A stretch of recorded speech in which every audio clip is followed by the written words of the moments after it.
All right, we should be going live.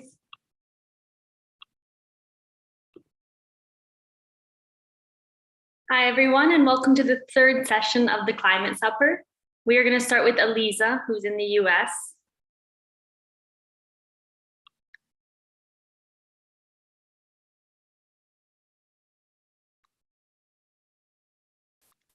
Hi, Eliza. You're muted. Hi. Hi. So sorry, my computer is just never working, so I'm doing this on my phone now. You're fine, you're fine. How's it going? It's going well. We're just finishing up cooking. I can turn the camera around. So who are you with? Can you introduce who you're with? This is Jared, my partner Jared, and we live in Hood River, Oregon. We actually live on the border between Oregon and Washington. So on the other side of the river there is Washington. Wow, what is it's very, very lucky that we found. And what we're making is we're making rye fritters. So they're like rye pancakes with different onions and different greens that we had. We decided to kind of try something from Jared's heritage is Irish. His parents are from Ireland, and so we had an Irish cookbook, and we made kind of rye fritters with greens. And also I went to there's an amazing Indigenous women run fish market about 30 minutes from me that they fish the river out there, the Columbia River. And so I picked up some smelt, which is smoked fish, but like smaller fish, which are typically more sustainable, like lower on the food chain. And kind of we're just like cooking them up to go on top of the pancakes. I thought it was cool because this Irish cookbook had like a smoked kippers recipe, which is smoked fish. And I'm Jewish and Eastern European descent, and smoked fish is very, very common. I actually was reading about this morning that but they think that Eastern Europeans, when they were kind of forced out of Eastern Europe and came to the UK, actually brought the fish smoking technique to like Scotland and Ireland. But as far as the indigenous people have been smoking fish for eons, and actually the first tradition of fish preservation was wind dried fish. So they would cut the fish into very thin slices and like put it out and wind dry it. And I've had the privilege of being able to try that. But yeah, so we kind of thought about this in many different ways. Jared works in climate. So he works with climate tech startups who are trying to get their product be utilized by bigger companies, and knows a lot about sustainability and food. And I'm a very big food person. So yeah, we kind of combined and like teamed up to think about how this might work. I wish I had my computer so we could like see everything, but I can build a little stand for that. We can see this kind of table. Yeah, so we made some butter with kombu, with seaweed. Jared, do you want to share a little bit about seaweed? He's very into seaweed, so. Yeah, absolutely. Seaweed's a bit of a hot topic in climate right now, mostly because it is a zero input crop compared to land-based crops. All you really need is something for the seaweed to grow on, such as a string run through the ocean, and then the seaweed will do the rest. One thing that's exciting about seaweed is that while it grows, a little bit will often slough off and sink to the bottom of the ocean. And that seaweed has grown and sequestered some carbon with it. And when it hits the bottom of the ocean, it's expected, it's not fully proven out, that the pressure is so high that it prevents any methane that's released from the decomposing seaweed from actually going into a gas state and bubbling back to the surface of the ocean. So the thinking is that's effectively like long-term carbon sequestration when you have seaweed drifting to the bottom of the ocean. Absolutely. It's also really great for vegans. It's a great source of food. Yeah, exactly. It's so many co-benefits. A lot of vegans, I think, have trouble getting vitamin B because typically we see that in eggs and in beef and in ruminants that are in close contact with the soil. Apparently, kombu has really high vitamin B content. So we sort of stacked that for ourselves, and we made a kombu plus Irish butter spread to go on top. I love it. I'm super interested in seaweed. Like personally, I think it's such a great resource, and it's something that maybe our culture, like American culture, doesn't embrace as much. It's kind of upcoming. I've seen like seaweed chips, I know, are more common. But it's really interesting. And I think there's so many varieties too, right? The colors and just, there's so many. It's also, it's quite expensive to purchase. And I think the thing about trying to do a meal that is sustainable, that is climate focused, is it's actually quite expensive. Like we used rye flour, which I happen to have, which was awesome. And Jared taught me that like rye flour is like super hardy. It can grow in a very varied climates, and it's like has more like competes with weeds well. So it like is they originally were growing it and they didn't realize it could be cultivated, and then it was just a weed, but they ended up utilizing it. But like with seaweed, with rye, with hemp, with alternative milks, the smelt is actually like very affordable because a lot of people don't want it, which is amazing. And it's like, I really love the fish is the most affordable. Yeah. And it comes with a full head, which I really like, which most fish don't. So you're eating the whole fish and it's totally utilizable.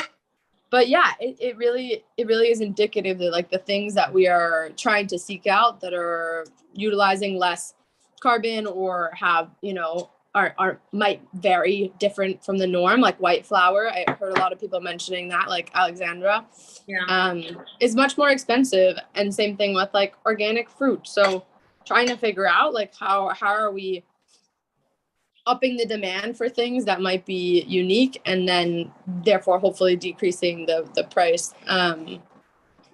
So it's a good point though, because right when we talk about sustainability, economic has to be there too.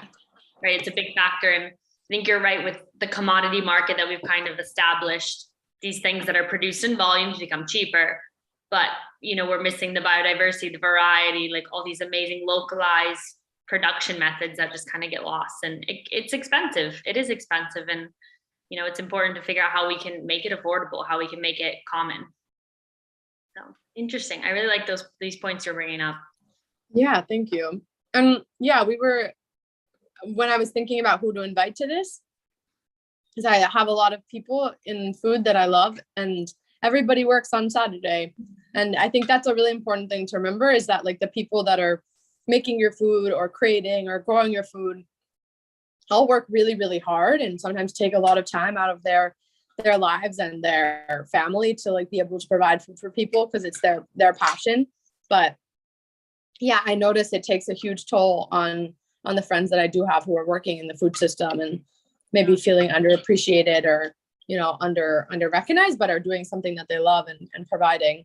So yeah, I really, I mean, plants and animals are 24/7. Like these are exactly not things like, you know, there is no time. It's kind of things need to be done when they need to be done. There's no 9 to 5. There's no clock in, clock out. Like, so it's tough. I think you make a really great point in that we're losing people, right? We're losing these producers, these small scale producers, because it's tough, right? Bowling, physically, financially.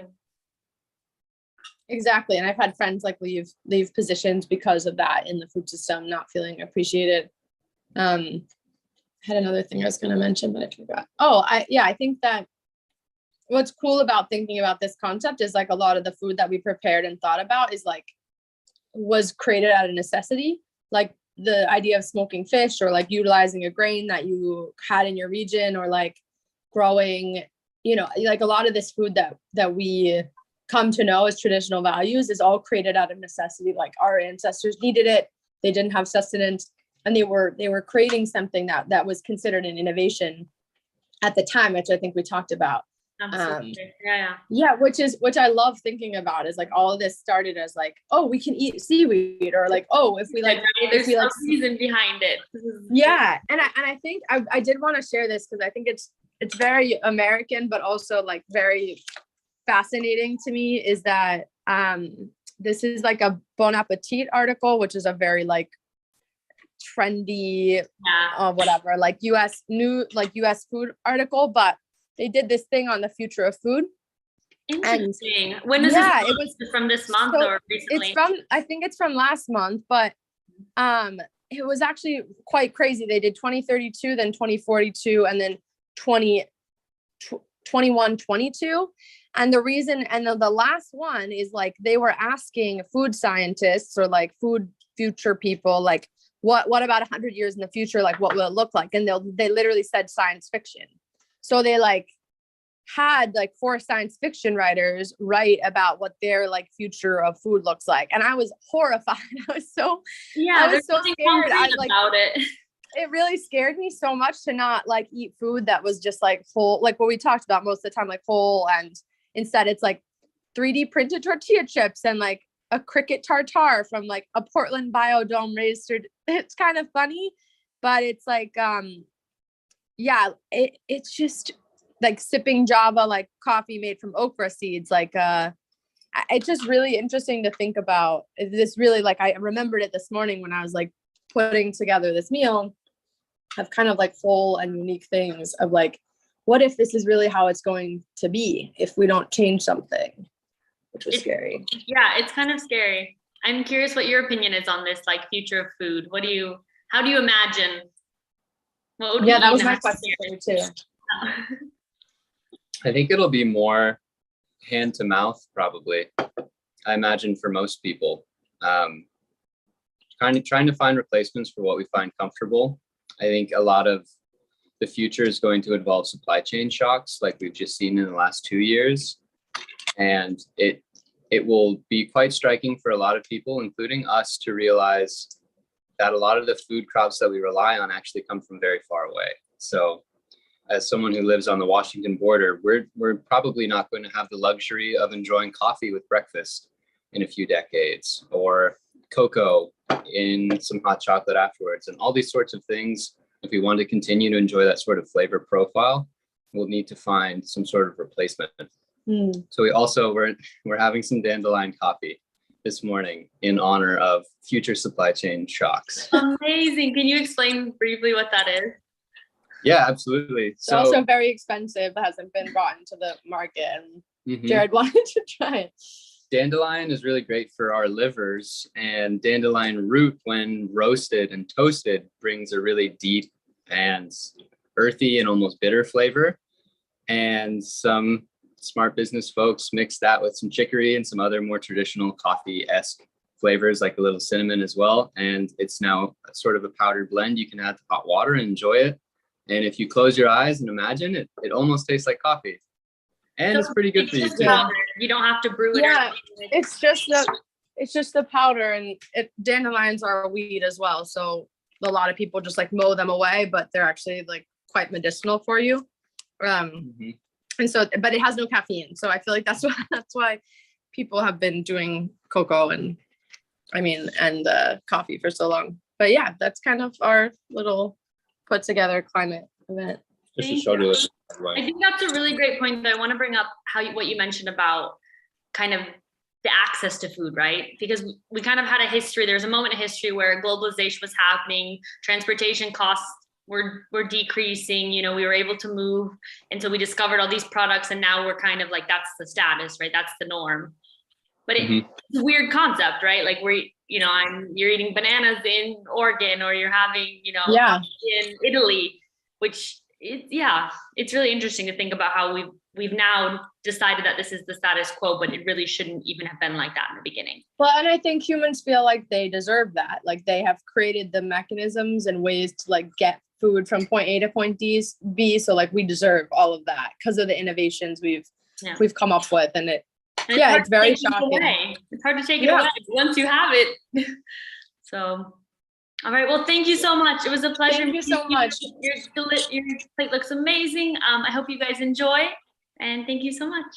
Thanks, Mary. Thanks for staying up all day. Bye. It's my pleasure. I'm traveling around the world today. I know. It's amazing. Great to meet you, Mary. All right. Nice to meet you. Enjoy your meal. Bye. Bye. All right. That was Elisa in Oregon. And now we're heading over to Madeline, who's also in the US. Hi. No rush. Take your time.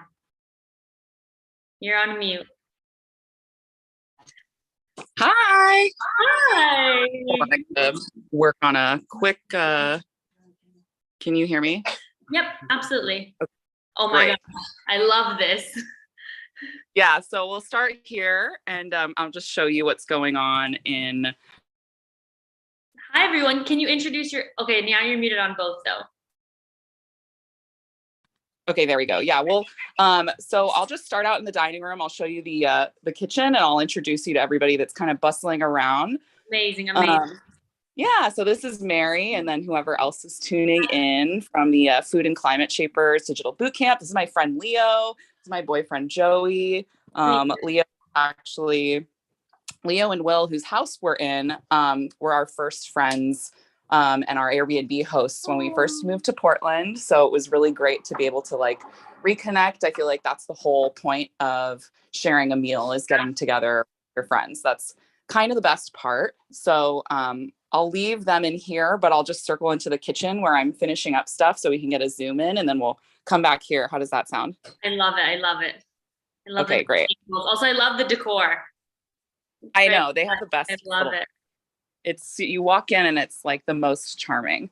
So, and then we'll be joined by Will and Ov, their son. But I'll just first start out by kind of showing you guys what I made, and then I can talk a little bit about why I chose to make these things. So I've got some beans on the stove for breakfast. I know it's kind of crazy, but I'm really obsessed with savory breakfasts and food that just feels like, I decided to go in a more, I saw a lot of people were doing, what's the word? Like upcycled foods. And I kind of wanted to go a different direction. So everything is going to be vegetarian.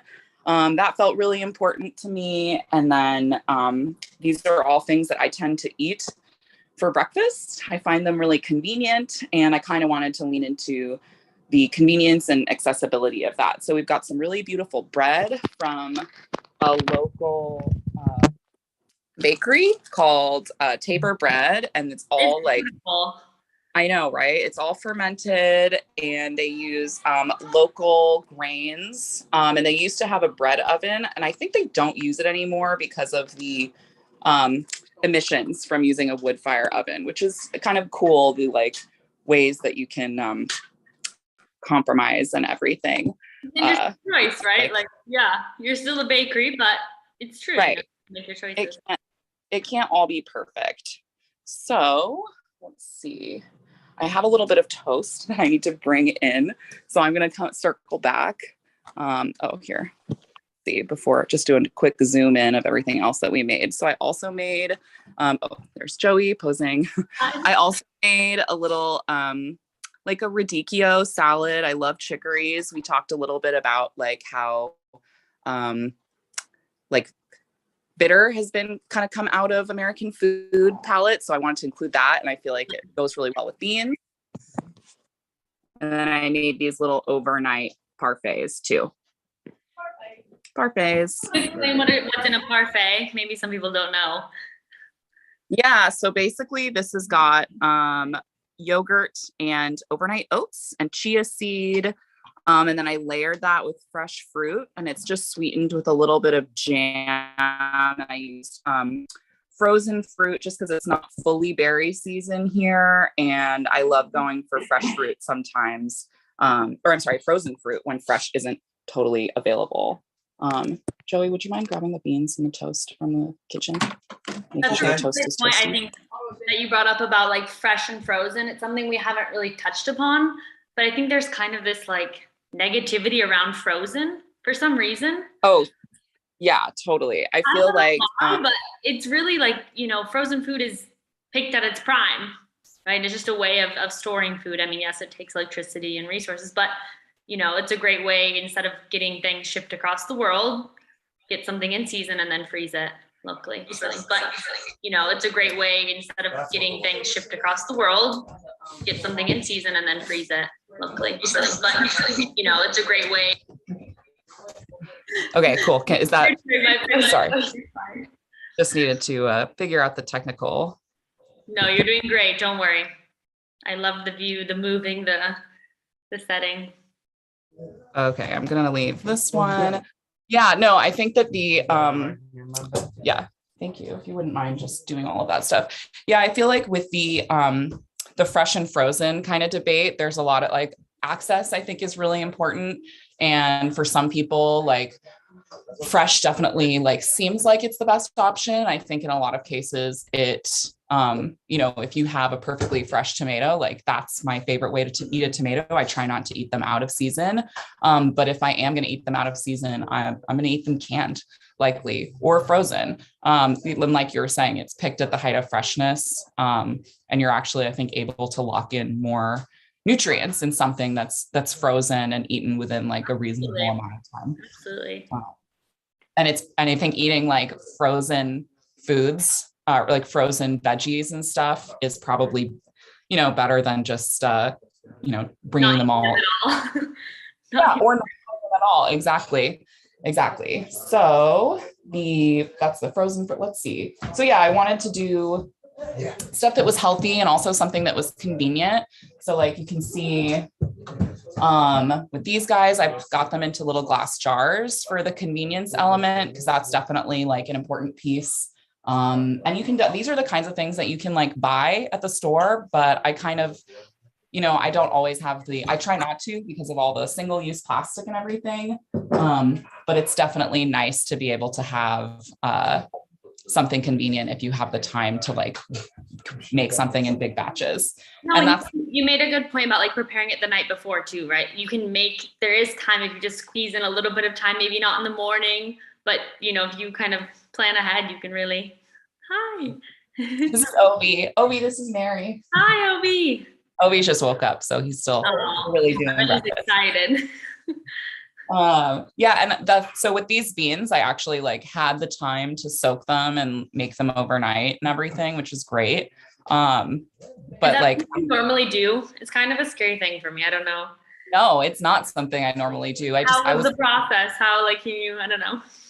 I mean, it's pretty straightforward. Like, I think that when you have the time to like have a slow cooker and let them do their own thing, that's really amazing. Like, I think that, I love that we're having breakfast with friends that, are like a family and have kids, because I feel like that stuff things being convenient is extremely important, and kind of the make it or break it in a lot of situations. So like, that's not something I have, but even for me still, convenience is important.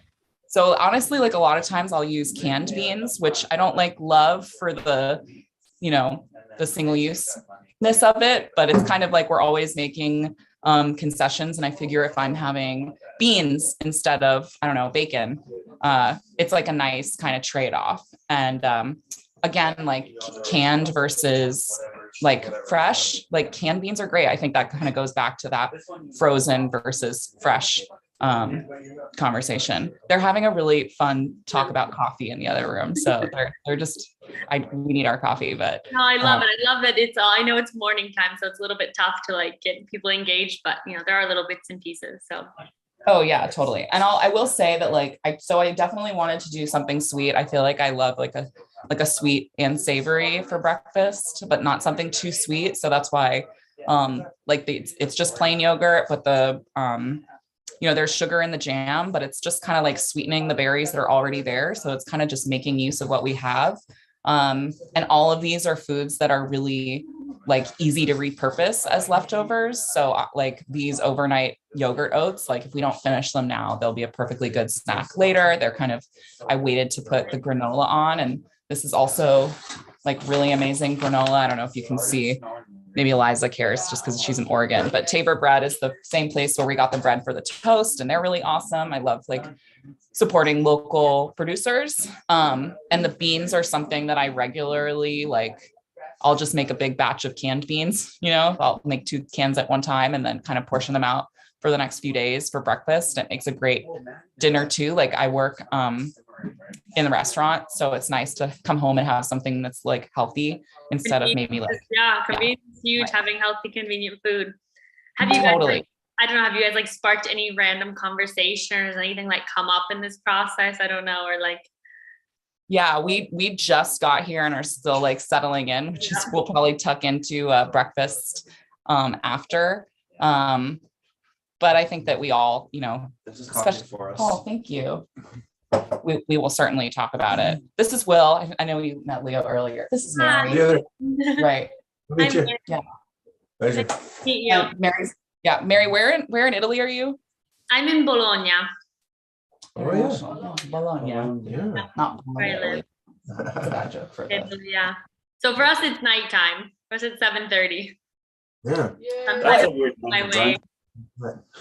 Well, they were in India earlier, and then Italy, and now this is the like West Coast. We'll go to Hawaii later, Oh, yeah. and Mexico. Mexico, Costa Rica, South Africa's on the list. Yeah. Yes, I'm excited. Surfing the globe. Yeah. And then the one like last thing I'll say is I love about this, like, this is a salad that I usually do for dinner. Like we'll do salad and like a pizza or a pasta or whatever, polenta. And it makes like, I love using these leftovers. That's part of the reason why I like using a chicory instead of a lettuce, even like using like a spinach, because it's something that I can have fresh. And then I can also have it like warmed up. So sometimes I'll put the beans, I'll like mix it up and do beans and greens, or I love that versatility. That's definitely What do important. people, I don't know, like, have you tried serving radicchio before to people, like the bitterness? Like, what do people think?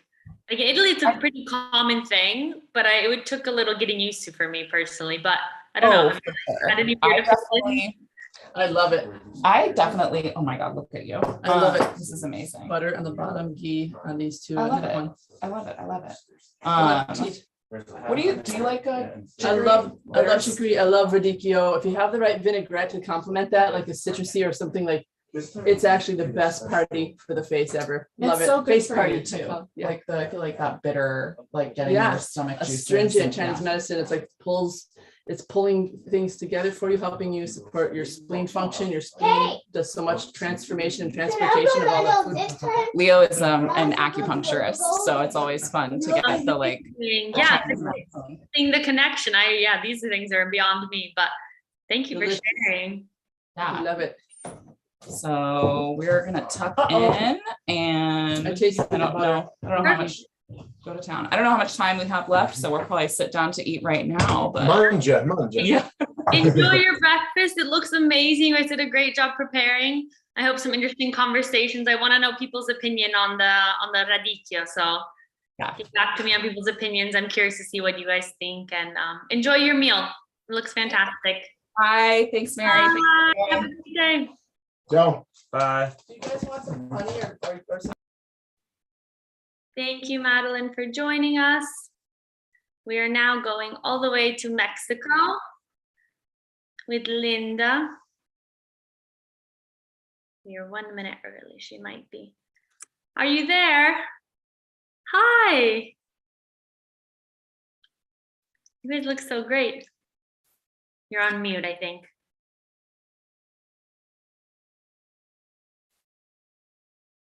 Hi, everyone. You're on mute. You have to unmute. Of course. There you go. Hi. Good morning. Hola. So are we the last group? No, we were just in the US. Oh, okay, that's right. So I have like a little blend of people over here. We were just talking about the mission and the purpose of the activity and also the boot camp. And I'm gonna get closer in a bit so I can show you what we cooked. I got plenty of help with everyone, as I told you before, because of the surgery. So it's been a challenge, but so far everything doing great. How are you feeling? Sorry? How are you feeling? Oh, much better, much better. But yeah, they were really, really helpful. So I have my best friends and family, so they're also family. And we usually get together to like cook and share different kinds of meal. Today is going to be a really unique meal because we have a mix of traditional foods, but also I try to incorporate part of the foods from the 50 Future Food document. So we're also adding items that I don't know that it's not part of our culture, such as the algae. And yeah, just like a little blend of fruit that it's something not typical in our food. And we have a plant-based burger due to the talks that we have been having. None of us are vegetarian or vegan, but the meal is actually plant-based. Amazing. And is the burger like, did you guys make it yourself? Did you buy it? I'm yes, just curious. I know we've been talking about. let me get the camera closer and then I'll do it with my phone. But as you can see it over here. The table looks amazing. Look at all the food. So many colors. Yes, that's the other purpose. We wanted to have a lot of colors, but we have the plant-based burger there that has beans, lentils, oatmeal, and a little bit of vegetables. And we also have some steamed sweet potatoes.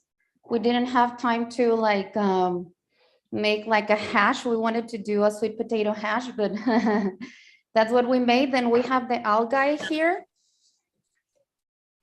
Amazing. So for some essential fatty acids, and also as a sea vegetable. And this is the one that makes me more excited to share with you guys, which is going to be the cactus salad or nopales, which is something really typical for us. And it also has jicama, and then we have some lettuce and tomatoes for wrapping up the burgers. And for dessert, we have a chia pudding with seasonal fruit. So those were the three things that we were trying to share with you guys: some seasonal, traditional, and sustainable. Amazing. I have a question. So we've talked, for those chiming in, we've talked a little bit about the cactus, just me and Linda, to see kind of how this ingredient is transformed in different cultures, if it's present or not, even though it grows in different areas. Where did you learn how to prepare it? Like what, how? It's something that in my family, we eat pretty much daily. I will call it like a staple food, like that and beans. Really? It's that common? Like it's that present? Yes, and you can find them pretty much everywhere. And I was sharing with Andrea before from Italy that when I traveled there, I saw plenty of them, but it's just not part of the culture. But earlier, Pablo was saying that Pablo is in the middle. That some of them are not edible. So you can just only the fruit, which we call it tuna, and it's a sweet fruit with like really hard seeds. Yeah, it's like I think it's prickly pear in English.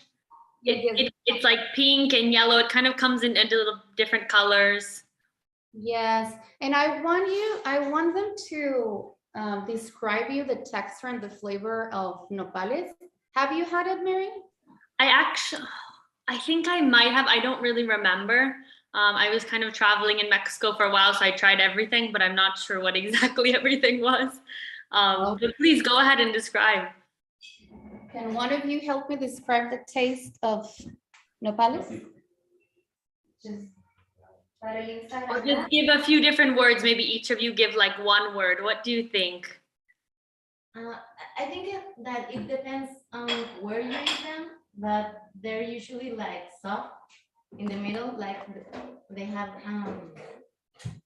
like a cake or like a strong cake, but inside of them they're like really soft. Something else is that they are like a wholesome flavor in your mouth when you bite into them. Like it helps, I don't know, like to enhance other flavors, but at the same time, it has its own very own particular like, I don't know, like add-on to the food. And it can be used with a lot of other like proteins and other vegetables. It's very versatile. Would you ever eat it on its own, or is it like kind of always mixed in with something? It can be on the grill as well, and they're very good, like very, very good. It's really so versatile. Yeah, it's crazy that they don't make it at all in Italy. Yeah, and what I was sharing with them earlier is that mainly we get fiber and water and the type of fiber can help to reduce cholesterol and glucose levels. But also, if we're trying to help people to reduce their meat consumption, I mean, if you eat like a couple of ounces, then you will be hungry. So part of what we help with the nopales, the fiber, is that it's going to make you feel satisfied. So for satiety is great. So for those purposes. And that's really, I mean, that's valuable for a lot of people. You know, you say we want to eat vegetables and salads and different, but sometimes you don't feel full. Yes, yes, yes. So that will be something, you know, like good. And you also can see a familiar face back there, Aldo. He was really, really helpful with all the cooking, and I thank him because he got me inspired to get into this boot camp. That's how I knew about it. And so thank you, Aldo. Thank you for being here. Aldo, do you have any comments about how this climate supper went compared to yours, or? Sorry? Does Aldo have any comments about the climate supper? Like, is it any different? What? I don't know. It's now your second climate supper. Yeah, I know. It's exciting to share and multiply this information. I'm very glad to share it with this table and absolutely with Linda. I think it's knowledge we all need. We need to get there, and we are like stepping into the future. And everybody needs to know how the world is working right now. So to be aware, absolutely. Yeah, so this is gonna be a long meal, Mary, just for you to know. Probably it's gonna last about 8 hours. Really? Oh my goodness. That's so much. Have you guys like began any conversations? Has anything like come up already, or anyone disagreeing? Does anyone not like to eat cactus?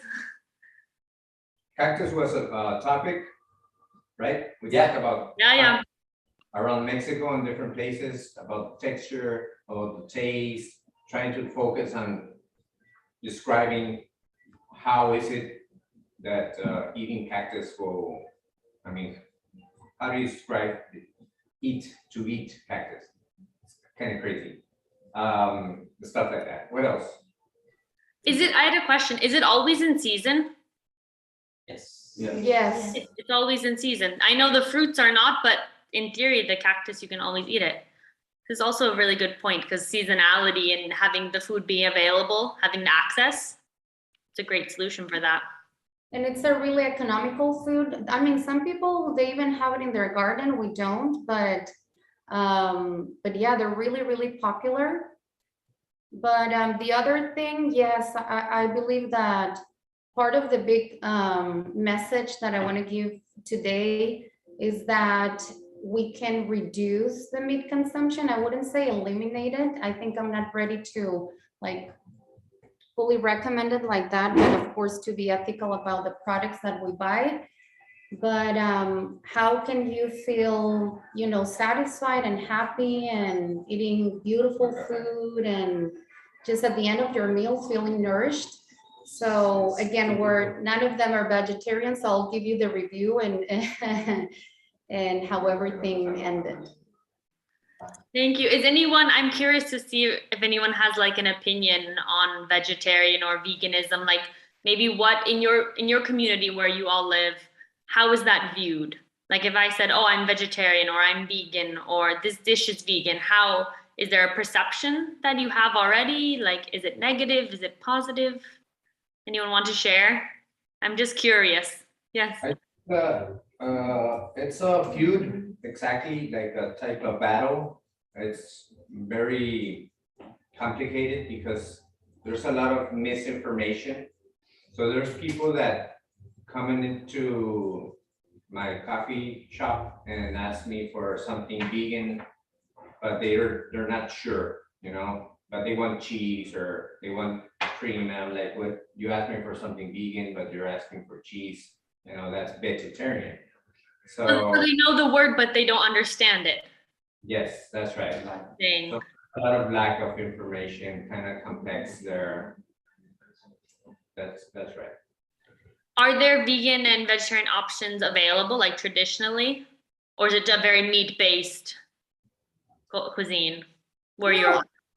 I will even say the traditional diet, it's vegetarian because we have beans, tomatoes, onions, the corn. So a lot of people do spontaneously vegetarian meals. So like tacos de frijoles or tacos de verdura or quesadillas, like the tortilla with the cheese and beans, grilled nopal tacos. And these are all available. They're all like common street foods, or you can find them. Yes. Yeah, they're fairly common. Yes. I think that's one of the benefits of living in Mexico, because we have a lot of vegetables and fruits and a lot of resources. A lot of us didn't have like a lot of, or at least me, I didn't have like a lot of plant-based meals when I was growing up. But recently when I tried, I surprised myself with the flavors that I found, and that I actually did have a lot of meals, vegetarian meals when I was a kid, but I just didn't know that I was eating them. Yeah, this is a good point. Like maybe we call it vegetarian or vegan, but it's just a dish that you eat normally. You know, you don't associate it with the label until it becomes a topic. I really like that you mentioned kind of like Mexican cuisine, and because you really have such a biodiversity. Like Mexican cuisine is so rich. There's so many different dishes, the regional diversities, it's there. And I think it's something that the rest of the world maybe doesn't see as much, right? It's similar to Italy, where there's a few dishes that have been exported that have become Mexican cuisine. And, you know, it's not realistic, I think. Has anyone had a good or bad experience with Mexican cuisine outside of Mexico? Yes. Everyone? Anything in particular you want to share? I don't know, maybe a good experience if it happened? Well, with the experience, I've eaten a lot of like Mexican type salads. Basically, it's like hybrid food because it's never really Mexican food. But at the same time, you can taste some of the like authentic flavors, but there's always something that doesn't add up. Missing, yeah, something. Yeah. Maybe because the ingredients are not from the area or something like that. But like the spices are different, but sometimes it's the texture is right, and that's enough sometimes. Interesting. Thank you for sharing. I know I've had traumatizing experiences with Mexican food outside of Mexico, but it's really a great cuisine, and I think it's very misunderstood. So again, spreading this information, and I don't want to, generalize, because I know there's also very regional and local dishes. So I just want to encourage anyone to go visit you and enjoy this beautiful meal. Any last comments before I have to say goodbye? We're hungry. You're hungry. Perfect. You're very hungry. Well, I will let you all enjoy your meal. Thank you so much for joining us. I hope you have a great meal. Bye. Bye. Bye. Bye, everyone. Bye.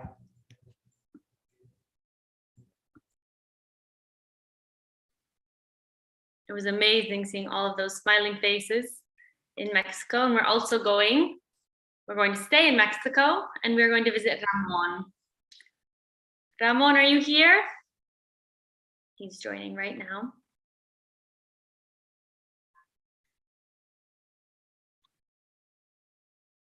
Hi, Ramon. Can you hear me?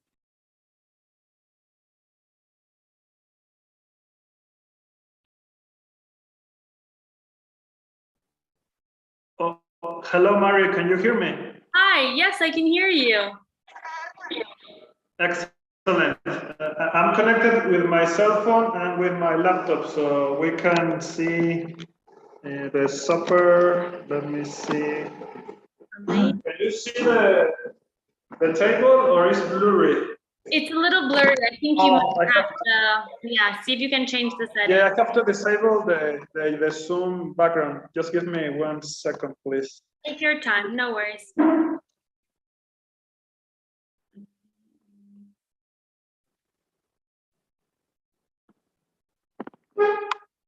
Can you see it now? A lot better. I love the tablecloth. It's very summery. It's very flowery. Beautiful. Excellent. Let me just And grab who my do you have phone. who do you have with you today? Just give me 1 second. Yes. Well, this is Veronica. She doesn't speak English very well, so I will be translating. Okay. Hola. Hola, ¿qué tal? So yes, so she's a friend of mine, and well, you're welcome. We wanted to make this supper like at this time, like it's lunchtime, so it's not a complete meal. It's just like in Mexico we have lunch, like kind of. It's not light, but it's not like the complete supper. And I tried to show you like two kind of meals, like or foods. The traditional, very local from Mexico. I'll show you just in a minute. And one that is everywhere in the world. That is some bread with honey.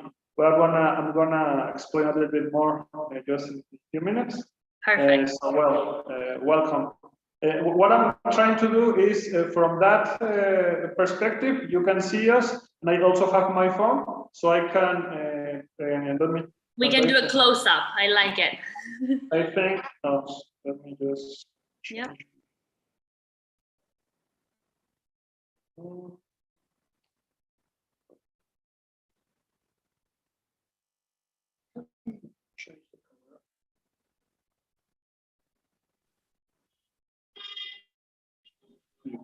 Perfect. Now we can see you. You can see it, right? Yes. Excellent. So how should we start? It's up to you. You can introduce your guest. You can explain what you cooked, why you did it, everything. Anything you want to share. Well, this is Veronica Muñiz. She is a friend and also a co-worker.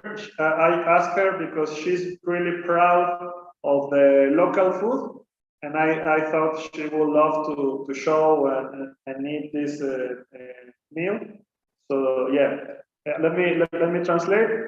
Ella es Verónica Muñiz, es mi amiga y también mi colaboradora. La invité a ella porque ella está muy orgullosa de este tipo de comida y la comida local y mexicana. Entonces, y también, bueno, en el caso in case of the honey, she also helps me to produce this honey, and we are going to talk to you more about it in just a minute. Amazing. So, Vero, ¿quieres decir algo? Yo puedo traducir. Okay. Bueno, el lunch tradicional, bueno, es se llama tlayoyo o tayoyo. This is like a really traditional lunch here in Mexico. In this part of Mexico, it is called tlayoyo or tayoyo. Es muy práctico de conseguir y muy fácil de llevar a todos lados por si quieres comer algo rápido. It's very practical and easy to get, and you can take it like everywhere if you just want to have like a real quick lunch. And well, yes. Y además, bueno, es llena en el momento, te satisface y es muy rico. It's really delicious, and you can get really full like with at the moment, and nutritious also. Es una tortilla bueno, es masa. It is like corn flour. Que por dentro tiene. And then in the inside you have like in Spanish is alberjón. It is like matures peas, little peas. Really? So they're like they're filled inside. Yes. You know, like the little peas, like the little green peas. Yeah, just little peas. When they get mature, they turn to like a brownish color. So you get like all the smashed, well, when we mature the little piece, we call them alberjón in Spanish, well, in Mexico. So you mash all the alberjón and you get like this green inside. Can you see it? Yeah, you can tell that it's green. Is it always with peas on the inside, or do you have sometimes different fillings?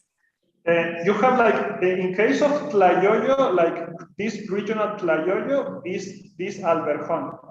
In some parts of different parts of Mexico, you have, for example, the field is with beans, but it's a different. The taste is so much different. And in this case, the mashed the alberjón, the mashed peas, you mix it with avocado leaves, maybe some chili, and like the avocado peel. With the peel, so it's like using a bunch of waste. Interesting. Yes. Here in our region, we have a different kind of avocado. For example, the avocado that you get in the US is a large avocado that is like more like it's like a crop. It's a design crop, let's say, like export crop. So this kind of avocado is a local native one. It's really small and you can eat the peel. Interesting. Does it have a similar flavor? Is it very oily, very fatty? It's similar flavor, but it's like, I love the flavor like in the local avocado. Now, Veronica is now showing you how to prepare the meal. In this case, you have different like salsas here. You have also some cheese, and she's trying with two different flavors like salsa roja, red sauce, and green sauce, and it's like delicious. For example, my favorite is this kind of black chipotle sauce. That's kind of my favorite. So this is the easiest way you can prepare a tlayoyo. It's beautiful. I love the color. It's so bright. Yes, and also you can have some. You can add some onions. Maybe you might. You can add. She's telling me you can add also some sour cream. Yeah.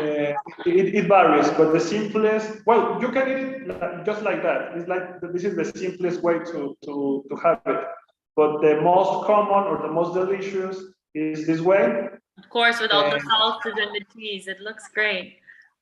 Yes, and this is very, very regional. I have to say that it's like this is from the Puebla, the Sierra of Puebla region, and we kind of always have like a discussion with Veronica, where is the best tlayoyo, because she is from a home. It's a debate. Yes, that's right. So we are always discussing, now we have the best tlayoyo, you don't know how to make them, it tastes horrible, etc., etc. Is there an answer yet, or we haven't decided? Well, I always say this is the best. Where did you get the ones for today? It's from here, from my local, something really interesting that I didn't know. Like it's my finding for this supper. I tried to get the ingredients because I wanted to make one in the kitchen. So the traditional way to do it is like the woman in the local market, they get the masa, that is the corn flour, and they mix it with the mashed peas, with the alberjón. So they do it in a traditional way.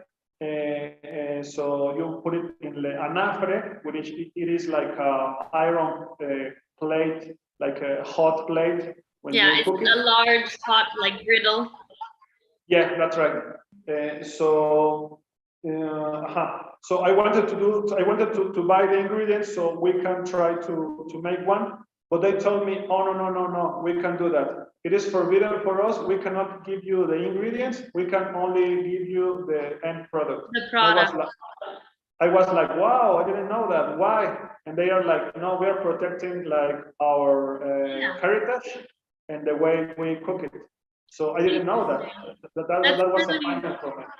It's common for people who don't know, like in Mexico and Latin America, to have really strong street food culture. You know, you have people that really produce food that feeds the population. You know, I remember traveling and seeing the lady making the tortillas, like on every corner almost. But it's interesting that they wouldn't even let you try. I don't know. Because what happens if you don't learn? They actually got a little bit mad. They were like, no, we can't give you that. No way.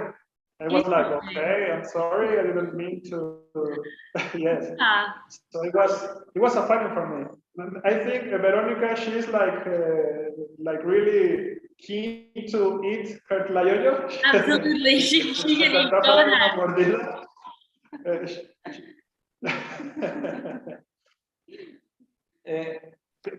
Lo puedes comer y nos puedes describir a qué sabe. I'm asking her to take a bite and tell us what's the flavor, like how it tastes. Delicious, I think. This is all you need to say. You don't even need any words to describe. You can just tell by her face. So this is like the cheese, for example. This is the different sauce. Can you explain, do you know what are in the sauces? Like, are they chili based? Sure. We are really proud of our chilies in Mexico. So, for example, this is the black or the dark sauce is like a chipotle sauce. I didn't know. I kind of learned when I was like, I don't know, maybe 30 years old, that chipotle is the same chili as jalapeno. Really? But chipotle is the mature jalapeno. Ah, I didn't know that. I learned that when I was really an adult. And I'm Mexican, so it was like, really? I didn't know. For me, chipotle is just like a smoky flavor. It's a very different flavor. Exactly. The flavor is really different from jalapeno. But when you have like chipotle, it's like the mature jalapeno chili, and they kind of cook it like they not bake it. They like put it in a pan, and it gets that different flavor. So this is like chipotle. They mix it with some salt, with some garlic, maybe some onions. And they some people fry it in a pan, and you get this like a more like consistent. It has like this. This has a lot of water. Some people put it some oil, maybe even some olive oil in some places. Different seed oils also. Has lots of different ingredients. Yeah, it depends. It depends. You can do your own sauce, and I'll tell you if we have the same ingredients and you make the sauce and I do it at the same time, I bet it's gonna taste so much different. It'll still be different. So yes, really one of the most kept secrets in the tlayoyo world is how to do your own sauce. The sauce, absolutely. Because the flavor is really like peculiar. So we only have like one more minute, but I want you to quickly describe the honey. I know you mentioned how interesting that was. So yes, I wanted to make like this lunch that is like from everywhere in the world. We just have some bread and then some honey. But in this case, we produce this honey from Umica. We produce it ourselves. We also harvested this honey a month ago, and we call it regenerative honey because we use biochar in the cropping system, and we capture carbon from the atmosphere to produce this delicious honey that we eat in our breakfast, and we sell it. And also, for example, those buckets in the back, it's the honey we harvested just a month ago. So yes, we are right now starting to produce these regenerative like foods, and well, this is the work. This is like our own. It's your personal work, yeah, what you created. Yeah, that's right. It's an amazing touch. Thank you so much for letting us know. It's really interesting. I think honey is, yeah, it's such a complex food. It's such a traditional food. It's such a universal food. So thank you so much for sharing. I'm going to leave you both to enjoy your meal. It looks amazing. And yes, thank you, Veronica, for being here, and enjoy. Thank you. Have a great Bye. day. Gracias. Bye. Gracias. Bye.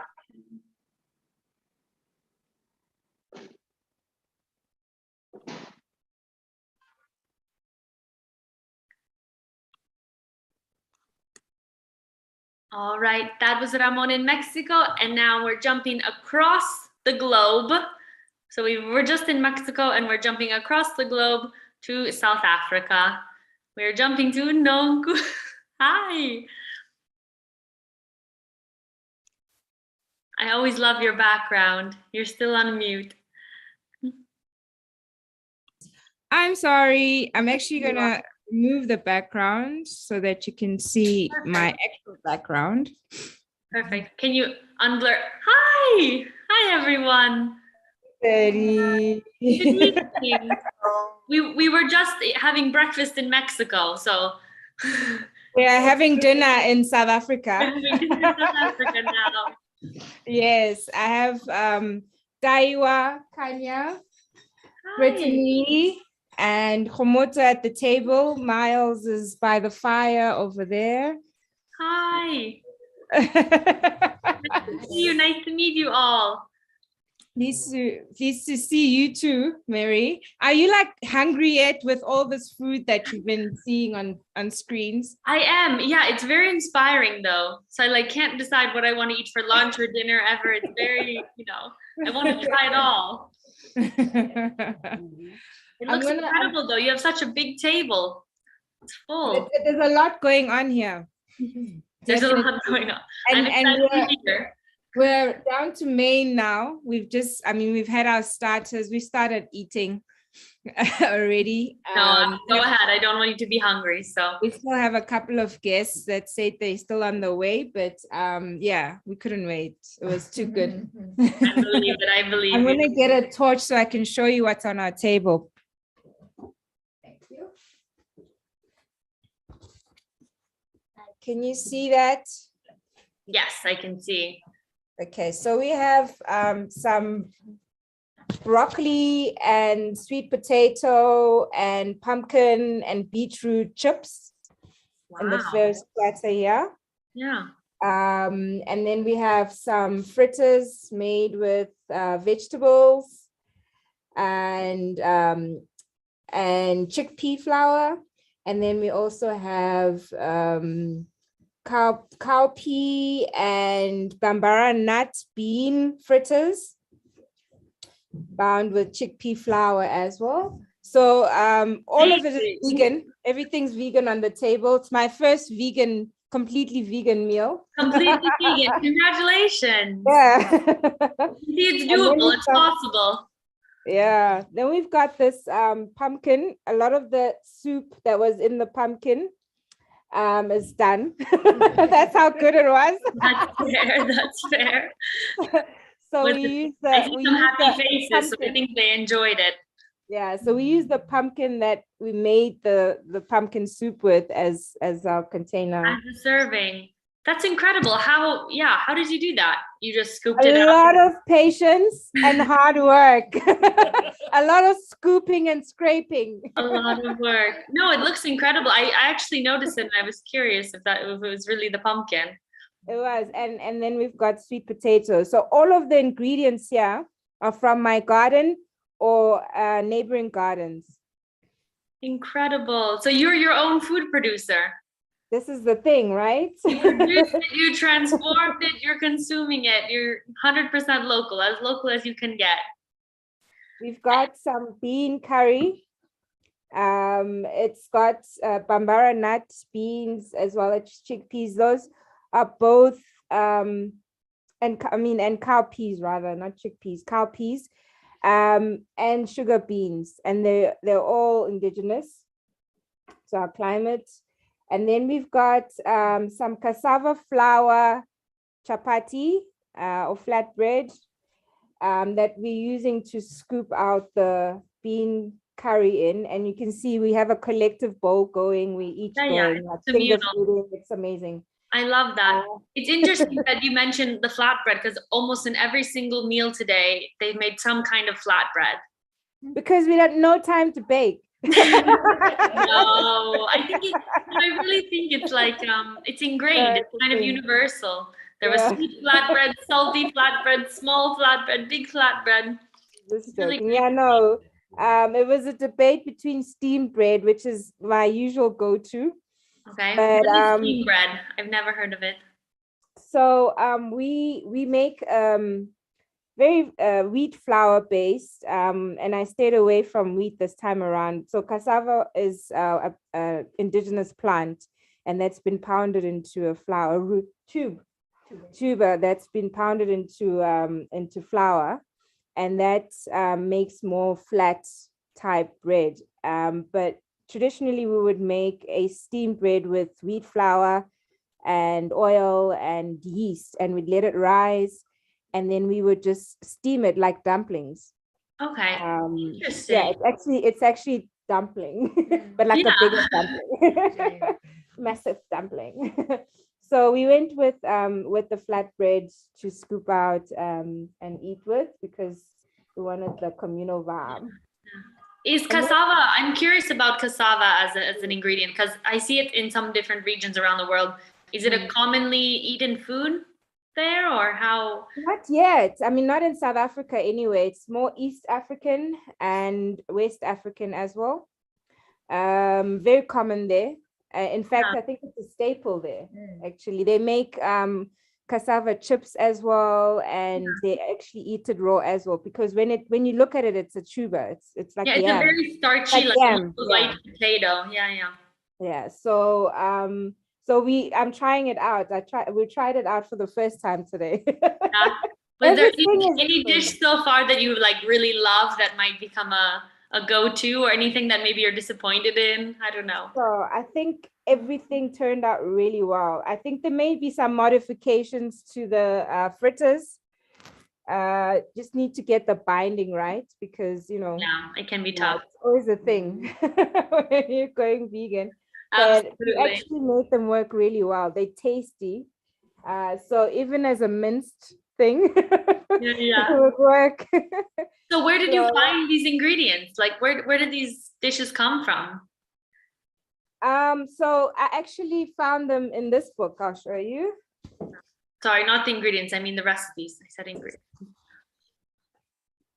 Mukhari's book. Mokadi's book. So, for those of you joining us, Mokadi's she's a past alumni of the Digital Boot Camp. I think she might be on her way. We'll see.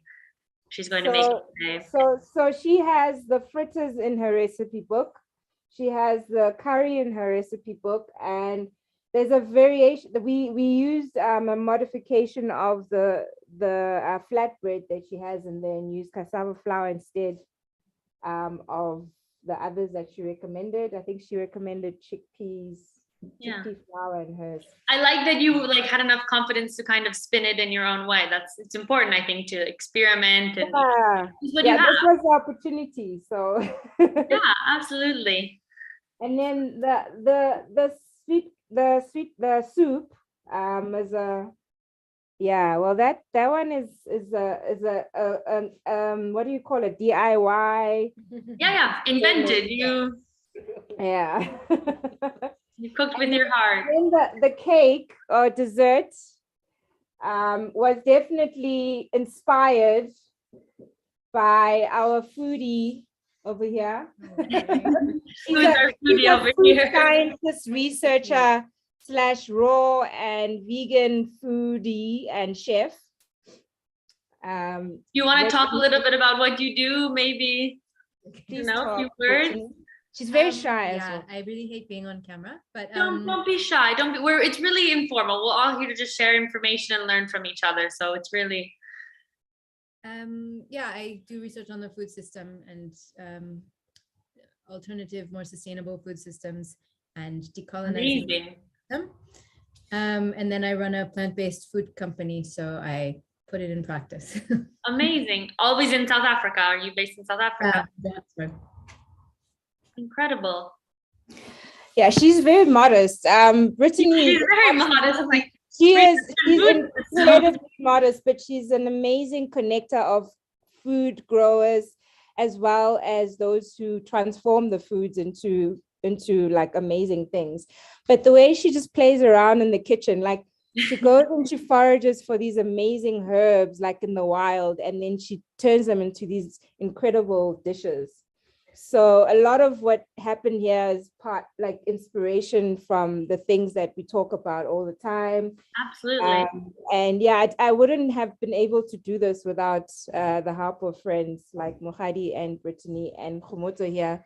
She also runs a food company called Madijo. Okay. Yeah, so all these foodies.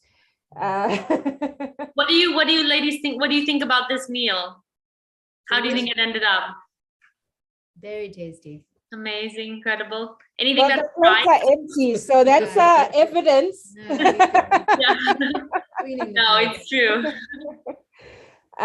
Okay, so about the dessert. Yes, let's hear about the dessert.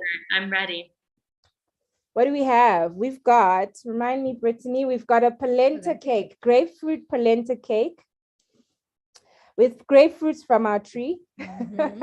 Amazing. And there's also almond flour in there, but they have cashew and agave syrup. Yep, agave syrup. Okay, so very fruity, nutty. I like it. Yes. And what was the other thing we added? That's the main. I mean, the grapefruit. Yeah. So that's the icing frosting on top with the cashew icing. Really, it looks delicious. We haven't dug in yet. We're still on the savories. Yeah. But yeah, can't wait to get in there. It really looks amazing, and I see happy children. We also have grapefruit juice. Grapefruit juice squeezed by these two gentlemen from our tree. Yeah. Professional squeezers. It's a lot of juice. You worked very hard. I see a lot of juice. Nice job. How are you guys liking the meal? What do you think? Thumbs up? Thumbs up. Good. What's your favorite part of it? Yeah. You have a favorite dish? I haven't eaten it yet. He's waiting. He's very patiently waiting. It looks amazing. But I like the chapati. And the chips. Yes. Oh yeah, the chips. You guys were all over those chips. Yeah. Amazing. And this is Miles holding the charge. Technical. Helping with technical. Are you guys eating outside? It looks great. Yeah, we're outside. There's a fire going. It's cold in South Africa right now, but we've got it going on. Yes, you're in the middle of winter, right? Everything is making us all warm inside.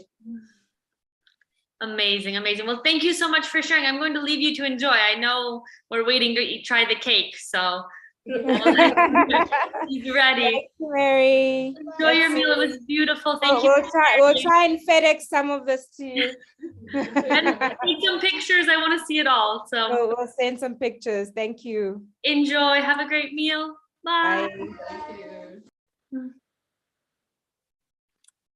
All right. So we just left South Africa and we're now going across the ocean again. So we started in the US to South Africa, and we're going across the ocean again to Diana, who should be joining us now. Hi. Hi. How are you? Welcome to Costa Rica. Thank you. We were just in South Africa for dinner, so we're kind of all over the place. Almost for lunch, and in Costa Rica we kind of eat like midday, 1 p.m. So what I actually did was inviting some of our local ecosystem and invite them to put hands on and cook with me. Absolutely, great idea.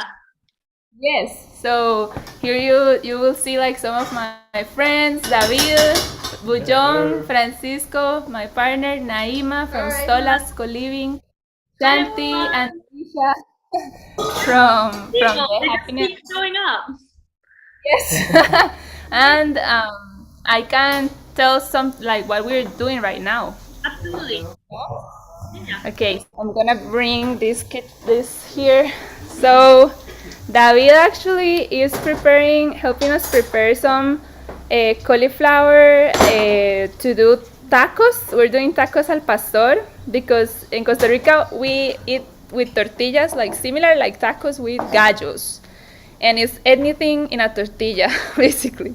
So inspired. I love this. Tortilla is the base for everything. Yeah, so inspired in that, we're using cauliflower, which is a vegetable that normally people would do like, and we are actually adding some oyster mushrooms that we got from the farmer's market. Check it out. It's king oyster mushrooms. We just slice them, and we're going to prepare them in a sauce. Meantime, there is this vegetable pate that we are doing with carrots, beetroot and onions, garlic, olive oil, and cilantro seeds. Yeah. And the color is beautiful. The color is very vibrant and it's really nice.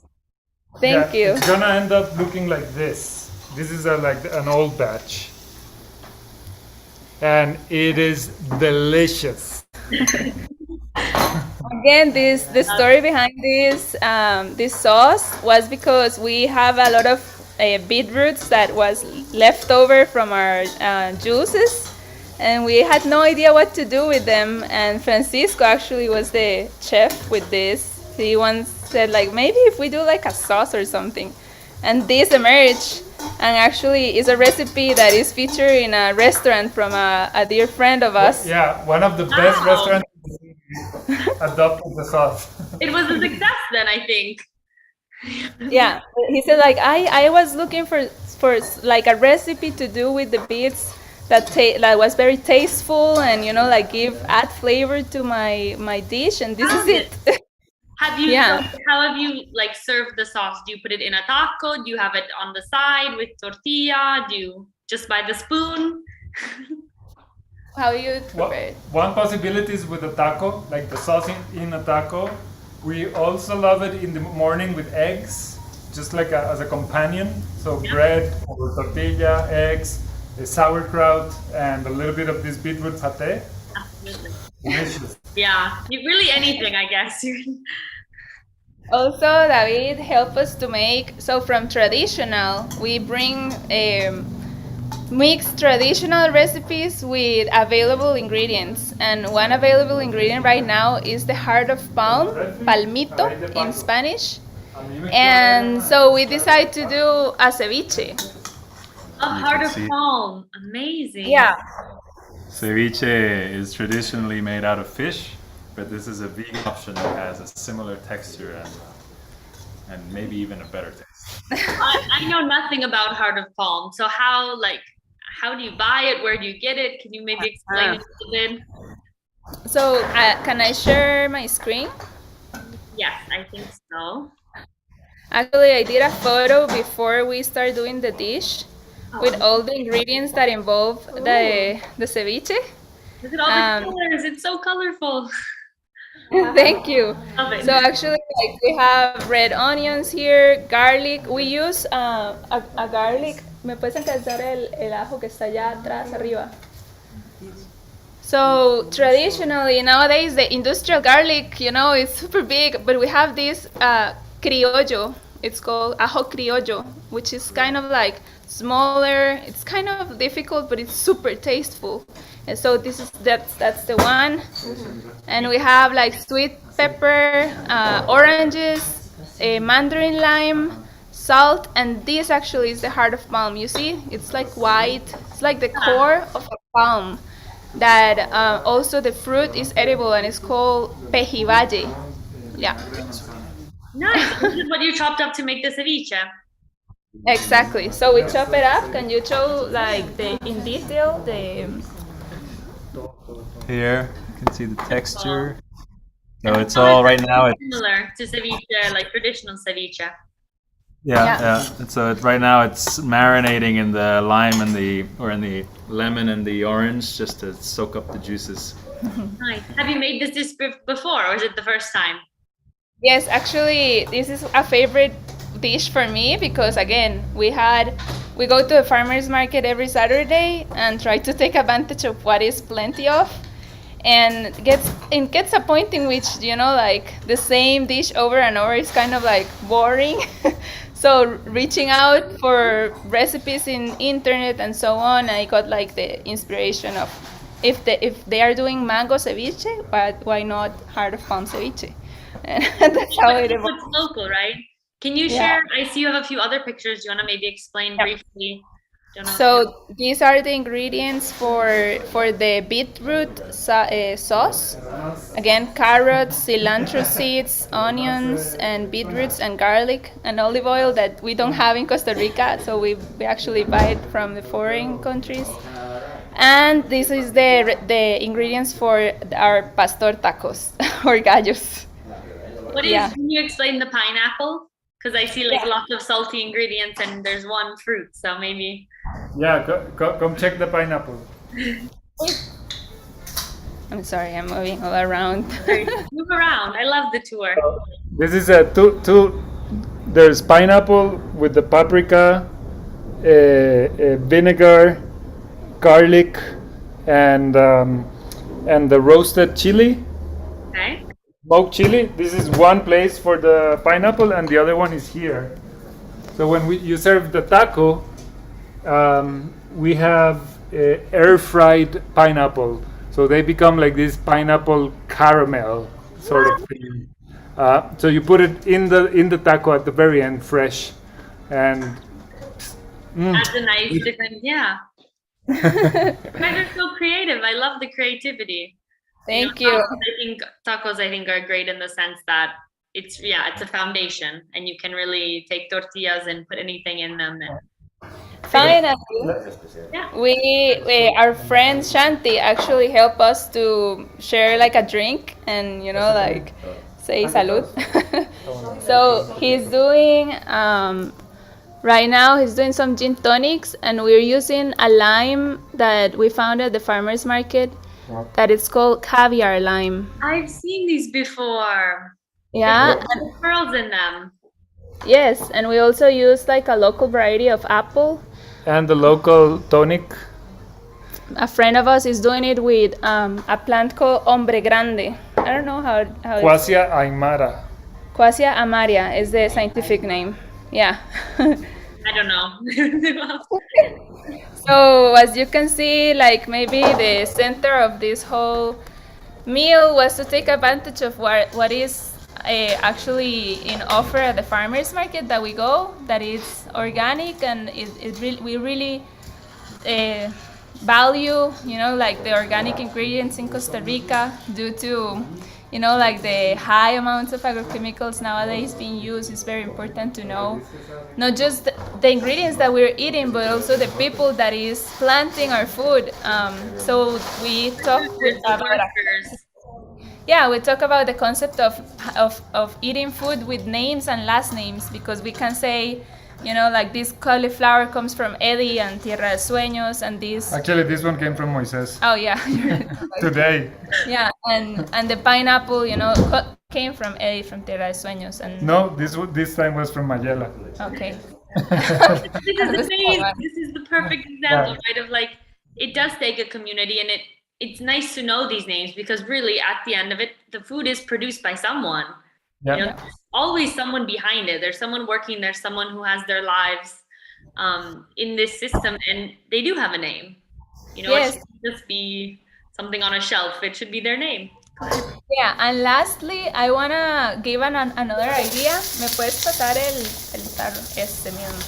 So from the food scraps that we have from the different ingredients, let's say like the peels of the onions, the bark of the cauliflower, you know, like the leafy greens or the stems of the carrot, we actually save all these and put them in a slow cooker for like overnight. And basically we create a vegetable stock that then we use to make a soup, because the nutrients are still in here and we don't want to miss any of it. So that's another sustainable way to use it. You just add water to that and it becomes a broth, or? Yep. So veggie broth in the freezer is all the time available. From food scraps. Yeah, from food scraps. So that was you have so much creativity. I love it. I wish I could have been there to kind of understand your conversation and, you know, all of these minds coming together to create. Is there any, I don't know, any topic or any like, was there any discussions that emerged, or anyone, you know, have different opinions? I don't know. Anything to share? So, any insights, you guys, you want to share with what you just saw and the food, ingredients? Anything. Being here with these guys, with Diana, with Francisco, is always, well, apart from just having such a great time with amazing creative people, I always learn something new. I always get inspired. I always get pampered. These are people who are so happy to pamper. And from the pioneers of our community here, from the real pioneers. So this big honor and fun. Thank you. Yes, and I think specifically related to food systems, just like a call to know our farmers, know the people that are feeding us, where our food is coming from, and also to get ideas from the internet of recipes that we see, like tacos al pastor, but what twist or how we can tropicalize it, we say, with what there is available right here, right?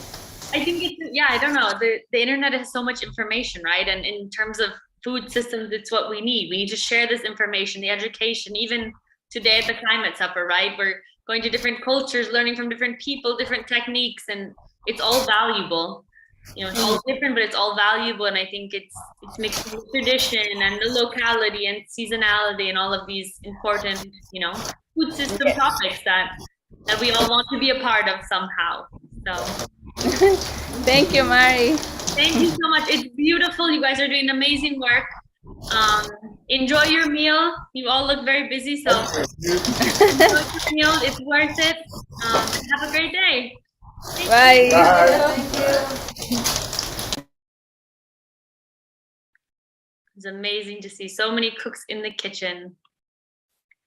So now we just finished in Costa Rica, and we're going to jump back over the ocean, and we're going to go to Italy and join Gianluca and Martina, who are together. Hi. You're on mute. Hi. Hi. It's so nice to see you together. Yeah, together. Okay, so I have to take one moment. Yeah, take your time. We are a little behind because we were discussing something with our guests. The only one who showed up in the end. It doesn't matter. It's amazing. So it's okay. I just want to let you know, kind of, I don't know if you were following along, but we just had, we were having dinner in South Africa, and then we went to Costa Rica and had lunch in Costa Rica. So now we're back in dinner in Italy. So we've had lots of different opinions and different meals, and so. Okay, so voila, we're having two different points of view. Looks great. So we can show everything. I like it. So who are you with today? Okay, so now today we are with voila. Hi there. Ciao, buonasera. Hi. And Margherita. And with Margherita. Hi, Margherita. I'm Mary. Nice to meet you. It's a beautiful surrounding. It's very green. You're outside. Yeah, it's pretty cool. Yes, we are in Spezia. You can see the walls of Spezia from here. Not a very. You can see. Yeah. It's very cheap, though. I'm sorry that my cell phone is not the best quality video, but where we can see. For those of you who don't know, La Spezia is a town on the coast, on the western coast of Italy. Yes, Called Liguria. exactly. Okay, so okay, we're presenting a bit of our dinner. So absolutely. Here we have the first main course, which is spaghetti ai muscoli, mussels linguine.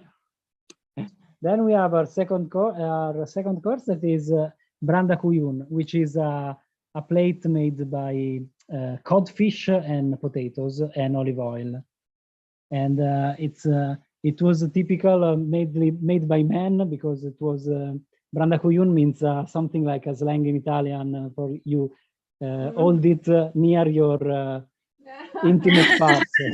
Yes.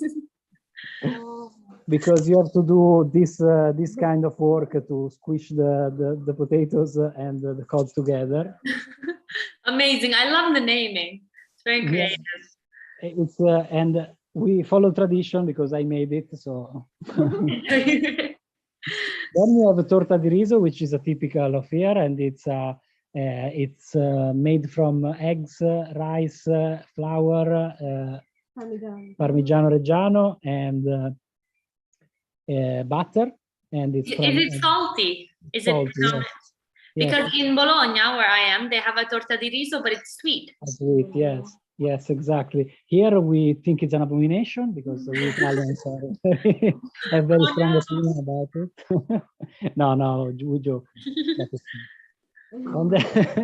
And then to finish, a dish that can be either a starter or a finisher. It's prosciutto e melone with prosciutto di Parma and melone. I don't know how to say in English. Melon. So the one who couldn't be with us have served us with this. Have provided us with this, which is bottled water in a different packaging inside. Yeah. In paper. No, it's 95% of vegetable. I don't know actually. Really, it's made from like vegetable fiber. It's Tetra Pak. It's a kind of Tetra Pak. It's not Tetra Pak. Sì, Tetra Pak. But it's also special, like from La Spezia, the waters, or it's beautiful. It's very well designed. With other things, and we are drinking Ripa Rossa. Wine is very important in Italy. Is it a local wine? What kind of? Can you talk about the wine a little bit? This wine is not local because we invited someone local that didn't show up. He's a producer that cultivates wines in the heroic way, which is in Liguria we have this thing that's called the terrazzamenti, and which is a kind of you can see them right here. I will show them to you. I don't know if they can. No, they can see it. But yes, we are. It's the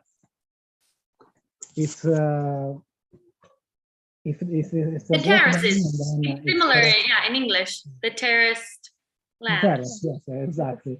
And so the heroic wine, they made wine in this kind of terrain, which is harder to cultivate and harder to raccogliere, to harvest. And it's also have a nice. It's also had a nice different kind of flavor because the roots are not complete. Are in a terrain that is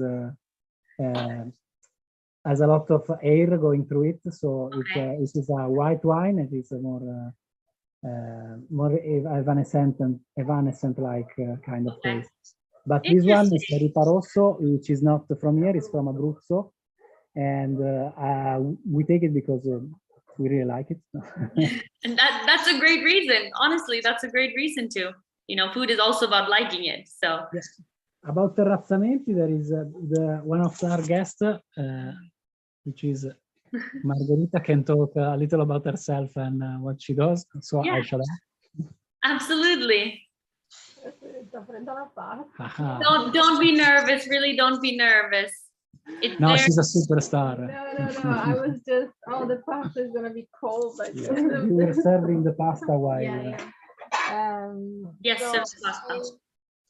I'm a dry stone wall master in Bernata, Cinque Terre, and I work to get, let's say, communities and townships to embrace their rich heritage, which is heritage usually, and how to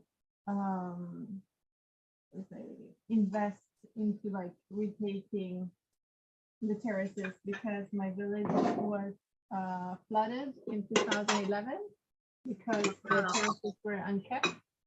And because we had many losses, I decided that it was like a fight that was worth fighting. Absolutely. It's interesting that you mentioned the terraces, because it's, yes, it's food production, but it's also structure, right? It's tradition and structure. It's kind of everything. It's not reversible. So what we did allowed us to survive for millennia. And in the past 50 years, we have been abandoning the system, but it's something that we are not allowed to, because cannot be reversed. We're gonna pay with our life if we do. Yeah, you'll lose the land and lose your home, unfortunately.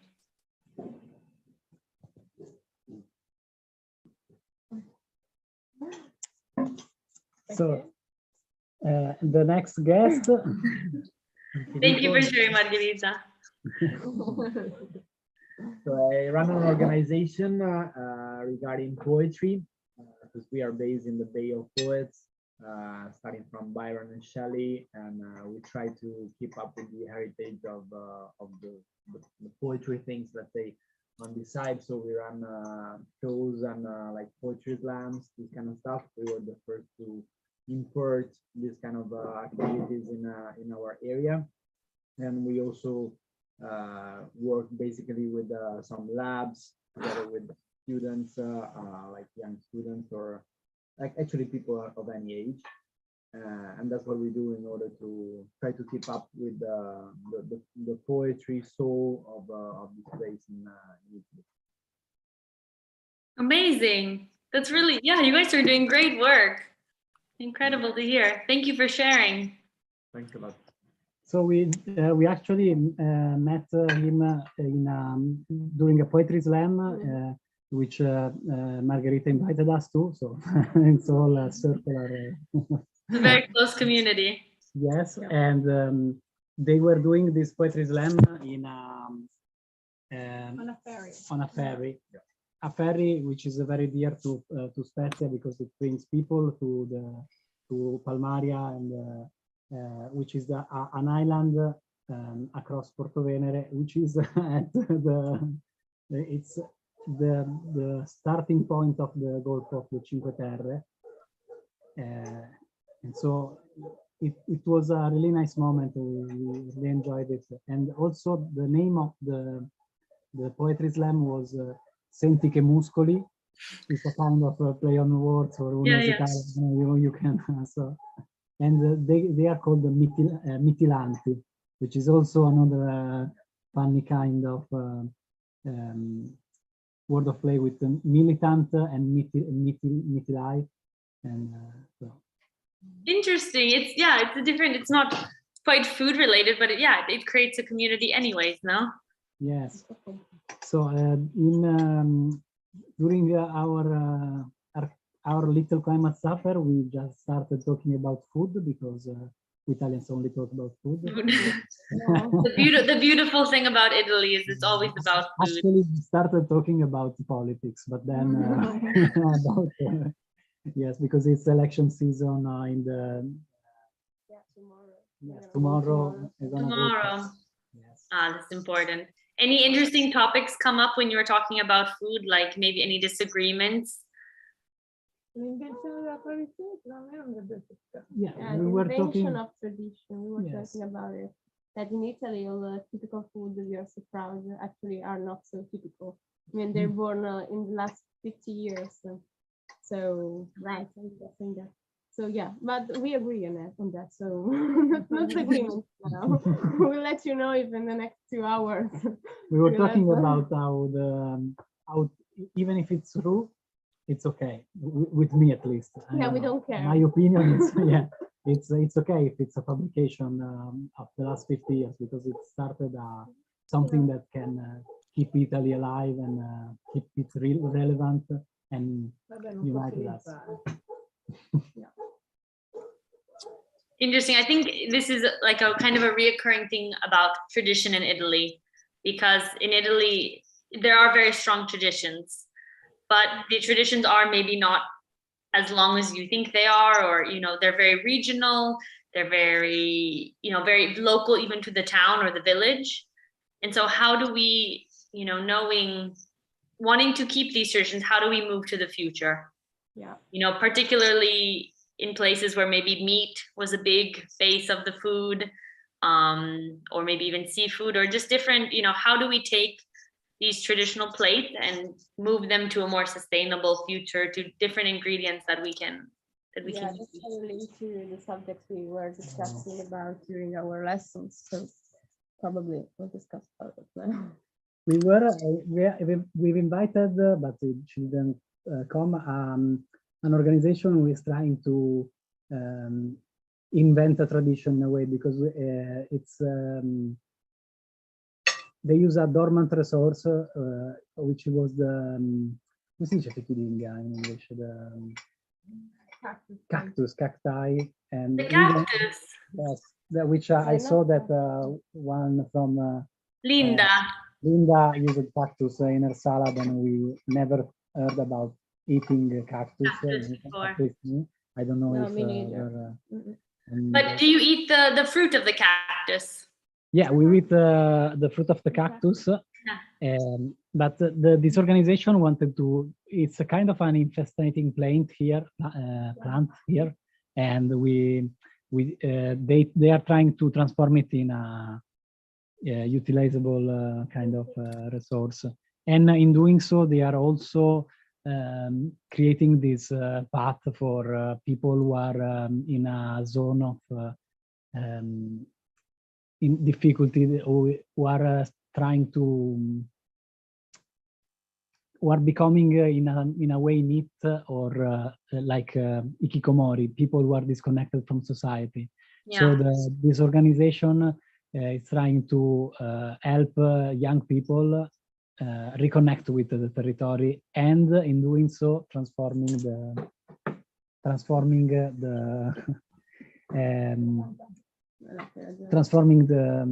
this resource in something usable. Absolutely. How is it? I don't know, Gianluca, Martina, how do you see like people your age cooking in Italy? I know there's kind of a tradition also of the mom and the grandma, more experienced family members, maybe always in the kitchen. But do you maybe share a little bit about your story in your family? Who cooks? How does it work? Well, in my family, my mom is not. She's very good at cooking, but she doesn't spend so much time in the kitchen. So, but she's very good. Also, my grandma, both my grandma, actually three. I had three grandmas, so all of them are very good. All of them. But I don't know. I learned how to cook watching my mom and my grandma. And here in Italy, there's an online page called Giallo Zafferano, no? Yes. We often go to see recipes on Giallo Zafferano, but always with the approval of mom. Because they have to review the recipe. For those who don't know, Giallo Zafferano is like it's a website. I think it maybe is also a book that's kind of just traditional Italian recipes, very simple to understand. Yeah.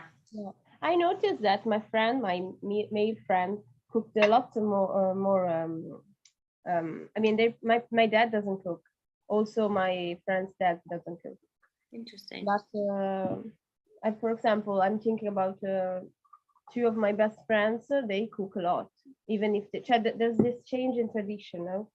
My generation cook more. Male cook more than their parents. So, interesting. Yeah. It's important, right? Like if you don't know how to cook, you don't know how to use these ingredients, and then you can't share them. And You know, my sister, her boyfriend is from England, and my sister is very bad at cooking. She doesn't know how to cook. She's terrible. And his boyfriend is always mad at her because he said, I mean, you're Italian, come on. You should know I how was to cook." expecting something, but But no, she's terrible. So yeah, Oh, she's really? the black sheep of the family of Italy. No, your poor sister, we're sorry. Also, how I to was cook. thinking about this water. I didn't know that before I asked those guys to join for our supper, climate supper. But I found that this water is microfiltrated. It's without microplastic. And this is something I never thought about because I went on their website and I discovered that water from come si dice l'acqua del rubinetto? Tap water. Tap From the water, tap? yeah, contains a lot of plastic. And there are some recent studies that shows up how our blood is rich of plastic, and that has negative effects on our health. And They're finding microplastics everywhere, really, yeah. I hope we'll discuss it during our meetings online. I mean, with you. Yeah. It's an interesting theme. I would like to, get deep into that. Yeah. Yeah, it's an interesting thing because they seem to be everywhere, but it's hard to realize. It's very microscopic. It's hard to see, so it's hard to understand. How deep. Because then fish are eating the microplastic, right? So then they become our food system. Then becomes filled with these microplastics, and they found in the womb of Italian women, they had microplastics in the fetus. Yeah. And so really, like people. Oh my goodness. They're born with the plastics around them. Oh my gosh, this is scary. Not good news. Also, a lot of most of the sea life now has microplastic in it, and it's really, really quite. Yeah, I mean, scary. this is another topic we should think about when we talk about health and food, local food. I mean, we should think about this plastic everywhere. Yeah, at this point it is everywhere. So we have to see how is so I know you guys are near the coast. Can you talk a little bit about maybe some certain fish that's local, or how you see seafood? Do you really eat it often, or no, I'm curious. Mussels. So Gianluca forgot to say that those mussels are from La Spezia, so kilometer zero.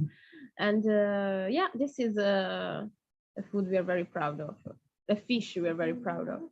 I don't know if we have another fish we are proud of. I noticed that here, especially here, a lot of people that live not in La Spezia, but maybe in Portovenere or another in the Cinque Terre, knows how to fish in a lot of ways. My preferred way to fish, and the only one I know, but the most sustainable one was alla traina. It's called in Italian. Okay. I don't know what this is. Which is in a boat with no bait and only puma, a feather, just going like bait. And you can do it in a rowing boat or in a boat going really slow. And it's a kind of Ligurian way to fish, because you don't even have to buy the worm. Very cheap. Yeah, very cheap, but it's also very relaxing and very connecting with the environment, because you are there, and maybe my great uncle was from Portovenere, taught me also how to fish octopus from in a traina way. So he went. You just go in and lower a fish that it's inside the cage. So the octopus try to take the fish, and then you get the octopus as fast as you can, so you can catch the octopus. And it's a kind of crude way to fish, but it's really connecting with the environment. Also, my great uncle said that you have to bite the octopus so it doesn't bite you. and it was a joke, but I did bite a live octopus, and I You listened to him. It was good also, even if not cooked. No, but it's a kind of fishing that is disappearing and going in. As I was saying, when we were talking about typical foods here, the local fish life is really poorer and poorer. When you are from here and you are from a town with water, and you can go and every summer watch the difference from one summer to another. In the market, yeah. You really find yourself saying, wow, there's a lot less fish. And it's not a thing that you can see visibly like plastic everywhere, for example. It's a lot of it is also in the sea, for example. But it's not only that, the overfishing is quite awful. But yeah, the mussels that are from here, really quite something. Even though there is a little problem with all this local organization, because now they publicize mussels from La Spezia that were in fact from Spain. Oh no! Me, Martina, and Margherita are also part of the local slow food community, and we were just that was not good. Really outraged about this, because it's difficult, because they can't not supply enough. They want to grow and they outsource them, and then they sell their souls in a kind of way. This happened also with the Pescatori, which was all fishermen coming together and selling fish as one and selling a fry fish, and it was very good. But then they couldn't keep up with the demand, and they outsourced them, and they bought fish from others. This is a really good point, talking about local ingredients and local traditions. But what happens when they become too popular? Yeah, something gets exploited, let's say, and then what do? Does the price go up and the demand stays high, but there's less of the product? How do you react? Because someone who relies on the food for their livelihood is going to try to make more, right? They want to live and provide for themselves. But it's difficult, because then you get these products that aren't the quality and aren't, what you wanted to get. And exactly. And that's also the problem with Cinque Terre. Margherita here is from Vernazza, there is too many people, and the kind of tourism is not sustainable. We need also to talk about sustainable tourism, because in the Cinque Terre and in a little city like Porto Venere, also near there is this kind of tourism that is fast food tourism. Yeah. They come, they eat one day, and they go away. They don't want to really experience it. They are just that's a package that's prepackaged for you, and it looks Italian. It looks like it should be here. It's okay. Yes. And there are so many people in these little towns that are little burgs. We were talking about when we at the start of the dinner, also with Margherita, that when she was littler, no one wanted to go to Cinque Terre for doing. Really? Now it's so popular. In Italy, they are like, no, we don't. were the losers back then. That's crazy. That quickly it just changed. Till the 2000s, nobody would come and visit in Cinque Terre from the city, because it was too far. You had to get the train, and why would you ever go to the small town? And no, we're just peasants, Yeah. Wow, it's crazy how things change in a short time, in a lifetime, not even. You've seen it. 15 years. So I have a difficult question, maybe. As a tourist, what would you recommend if someone comes to Cinque Terre, to this region? How do they know what's good food? Where should they look? The food is not a problem, because all restaurants have very good food, and we all eat at those restaurants. It's just they're run by local people, and they just make the food they like for themselves. So I don't think it's much of a problem to find authentic food. Oddio, però There's the new fast food. What's the name? Yes, there is a.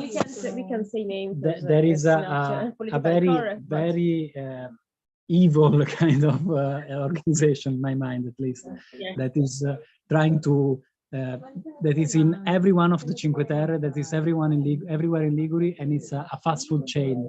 Yeah. It's like fried fish, but from a fast food chain. And in these little towns, there is so much of this. And you go in Camogli, you go in Vernazza, you go in Porto Venere, you go in everywhere in Levante or Ponente, you go everywhere, and this fried stuff that is everywhere the same. That is everywhere the same. It's really like in my mind that I'm a little dramatic. It's like a cancer. It's like a cancer that just a little dramatic. Yes. You want to protect your local food system. It's important. You feel you want to protect it. It's also a thing about this fry place just took over a local forno that made focaccia and typical food made, and it was important to the community. It gave work to some immigrants from Russia that were that could be part of the community because it's the bread guy. He doesn't speak well Italian. It's the bread guy, the one who helps the old lady make the bread because they cannot. And when we were little, we went there, and they gift us this the leftovers of uncooked pasta, uncooked raw for the focaccia, and we use it to fish in the docks. And wow! We take the fish, and then the tourists came and say, "Can I see the fish?" And we were like handing them the fish. Someone take the picture and trying to explain in English, even if you are little boys in Italian, that you cannot eat it. So we are like, no buono, no. And it's only for fun.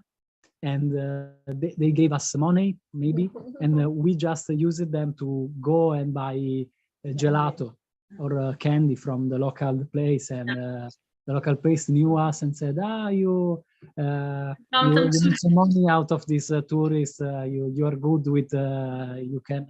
It was like all a community. And now it's this fry place that you go there, you take your cone of fried fish, and you go about your day, and you leave it on the ground because why not? Yeah. It's nice to see that at such a young age you were very connected to your food system. You know, even if you didn't try, you didn't mean to. You still, I don't know. You found a way that it's important, and these little stories I think show how important. You know, it's a little bread store, okay, but that place means a lot for a lot of people. You know, it's a job, it's a tradition, it's a food, it's a, an act. It's remembering, it's tradition. So I think it's important to bring to light these little memories of, local producers and people that you not only provide food for you, but, have personal relationships with and help you grow and learn. Yes. In thinking about that, when we were to the poetry slam, I felt really connected to the community, and I think that poetry is a very, very strong means of expressing oneself, because the first poet was about Palmaria, and now about they want to change it and transform it in a touristic place, and now it's it's not an Eden, but it's like all its there's bamboo everywhere, and like that. I think we are running out of time. You are. I'm going to say thank you so much. Perfect timing. Thank you so much for sharing this meal. Thank you for sharing your views, your stories, your beautiful views, and the terrace. It looks ideal. So have a great meal. Enjoy. Thank you. Bye. Bye-bye.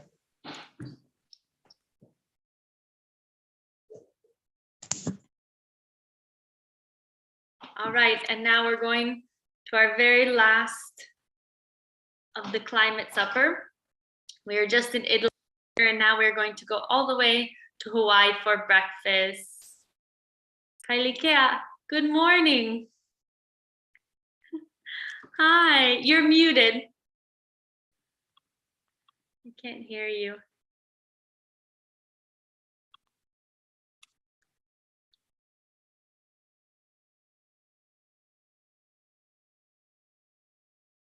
Oh no, we lost her.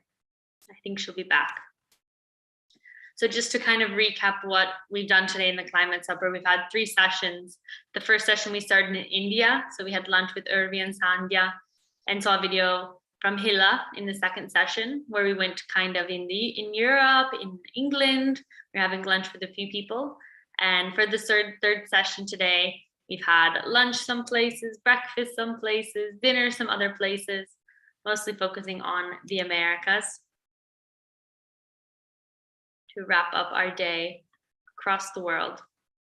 And I really just want to thank everyone, all of the participants, all the guests that took their time to be here with us today and share, you know, their opinions, their tradition, their thoughts, their point of views, everything, you know, different experiences. It's really what this is about, food culture, and having these moments to reflect and to be around a table who maybe wouldn't be there. All right, I think she's back. Hi. There you are. There I am. Hi, sorry about that. No worries, it happens. How's it going? It's so sunny. Yeah, we actually decided to come to the beach today, just because it's kind of local Hawaii style. You go and have like potluck at the beach. So we are here at the beach having breakfast style. All the way in Hawaii. Oh my goodness. All the way in Hawaii. Yes. So I'm here with a couple of my friends. We have. Hi, good morning. Hi. This is Karen.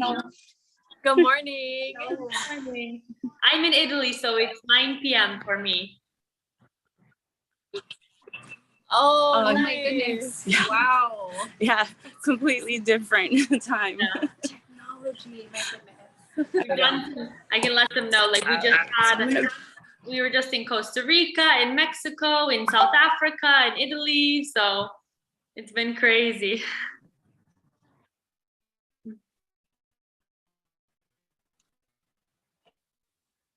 I know Kaili was telling us. It's so cool to be able to have these dinners or breakfasts or lunches with everyone, and just kind of learn about everyone's culture. Absolutely. Yeah. Would you like to share what's on the table? I see lots of goodies. Yeah. So kind of the theme of today was to really focus on local. So not only just like local foods and locally sourced and produce different types of products, but also just what we like to eat here in Hawaii. So we have kind of a fruit salad all made with local fruits. So I have apple, banana, mango, papaya, mountain apple. There's some guava over here. And this is kind of one of my personal favorite breakfasts. It's gonna be what we call Loco Moco. It's rice with hamburger steak, fried eggs, and then we have gravy that we put on it too that I made here. Very American, healthy breakfast. Very healthy breakfast, very. But it tastes good. It's important though, right? Like you have to enjoy the experience. You have to enjoy the food you're eating. Huge. Exactly. And the thing I really tried to focus on was trying to get meat from Hawaii, get the eggs from Hawaii. The only thing, and the bone broth that I used for the gravy was from Hawaii as well. So everything really is from local producers, except for the rice. It's kind of the only thing that wasn't. And then we have, let's see, musubi. This is musubi. So it's kind of like spam sushi. This is very popular. We love it here. It's a perfect breakfast. This is poi. It's gonna be made with taro root. It's kind of a long process to try to make it from hand. So we typically just buy it already made. But it's taro root that's been boiled, mashed, and then, or usually just mashed and then made with a little bit of water. And I have just eggs, kind of the typical breakfast a lot of times is spam, rice, and eggs. But instead of spam, we have Portuguese sausage. Beautiful. Which is definitely a big Hawaii thing. as well. We love our Portuguese sausage. And then last over here, well, not last, I still have more. This is ulu, which is breadfruit with colo, which is taro as well, just kind of sauteed into a mash. And then some other local foods I got were a coconut-based yogurt. Wow, So vegan, and then macadamia nut granola to go with the fruit and everything. So it's kind of quite a spread. Quite the spread. It's cool. I love it. You kind of took What's things that? from everywhere. You kind of took things from everywhere. I really like it. I'm excited to talk to you because I think something that people don't realize about Hawaii is what local food means.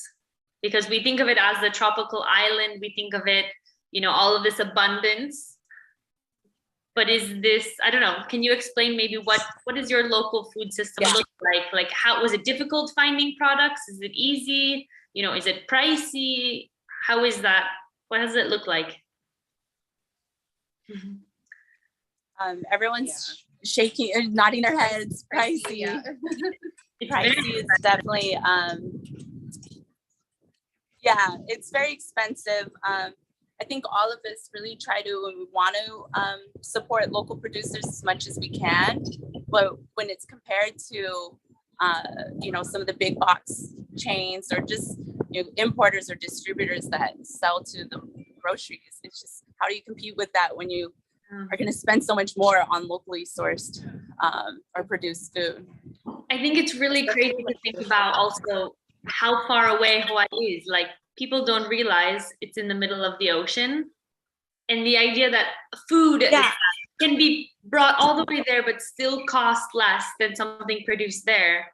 You know, something must be wrong, something, you know.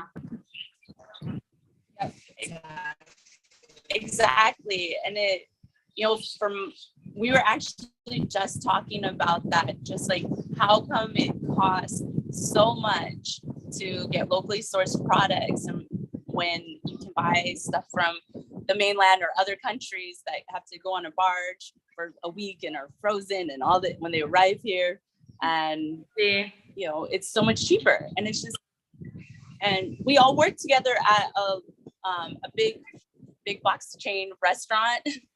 And so I think I personally see the impact a lot of not using locally sourced goods, you know, because they go straight to the Cisco's and the cheaper costs for them to hit their bottom line on their goods that they sell to the guests. Yeah. And it's a huge topic also with food security, right? Because, you know, in COVID, I think we saw a lot of transportation systems kind of break. But if these shipments, if these things don't arrive to the islands, you know, that's your reliance. And then what happens? You know, you become a very vulnerable population. That's kind of what we're experiencing right now. Like, there's a lot of shortages with just certain items. Like, there's just shortages like all over the place right now with the with the pandemic happening. And now you go to the store and the shelves are kind of looking a little more bare than usual. What happens with something like that, you know, when you're not making locally sourced food accessible and easy for everybody to afford, you know? Yeah. Because at that point, it's not just about price or quality or variety, it's about living. You know, if you have the food to provide for your population, it you know, it could be a big shock. Around. But yeah, you know, it's about 85 to 90% of all food, consumable food, is shipped in from somewhere else to Hawaii. So that leaves us with only 10 to 15% of our food actually being produced here in Hawaii. And then to couple that, there's ranches that are here, you know, that have cattle and pork, and what they end up doing is they end up shipping those products, the animals, to the mainland to get processed, then to come back here afterwards. So you still are having, because there aren't the slaughterhouses that there used to be, and there aren't the processing facilities. Yeah, the infrastructure is lacking. So you're still, even though you're buying locally sourced products, it's still going through that shipping process, which is crazy. I know they're trying to reopen some of the processing facilities.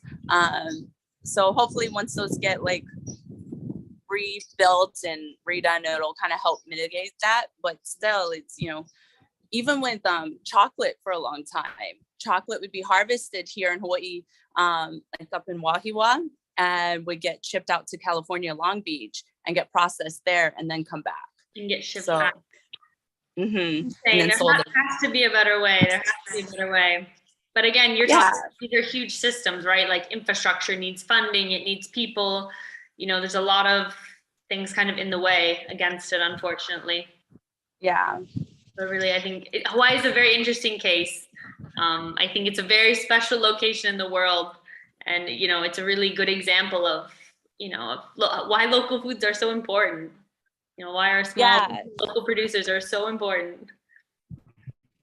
Yeah. Oh, I'm so sorry.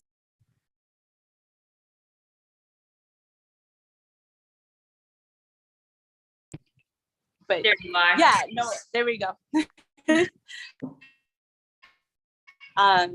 Yeah, you know, there, you know, when we talk about local food in here in Hawaii, you know, it's kind of got a two sides or two prongs to it. We have the locally sourced products and food that we make here, but we also have such a strong local culture, which is kind of a, you know, melting pot or mix up of all the cultures that have really that have traveled. Yeah, so to say local is kind of like, it's really difficult because there's so many different varieties. Like, okay, when you talk about Hawaiian sweet potato, everyone thinks it's a purple one. Yeah, but it's not. Yeah, like it's you just need to reconnect with all of that stuff. Yeah. Also, when like kalo, for instance, a lot of times people will see ube or Okinawan sweet potato and think that that's kalo, which is taro, but they're two different types of root vegetables. So there's that aspect too. So it's kind of like educating and learning and regrowing.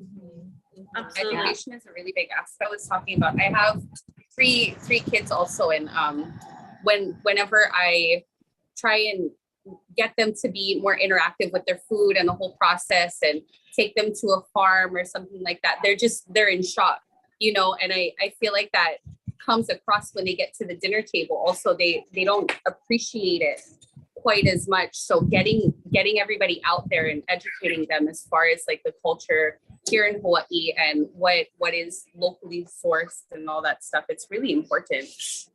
Yeah. It starts from the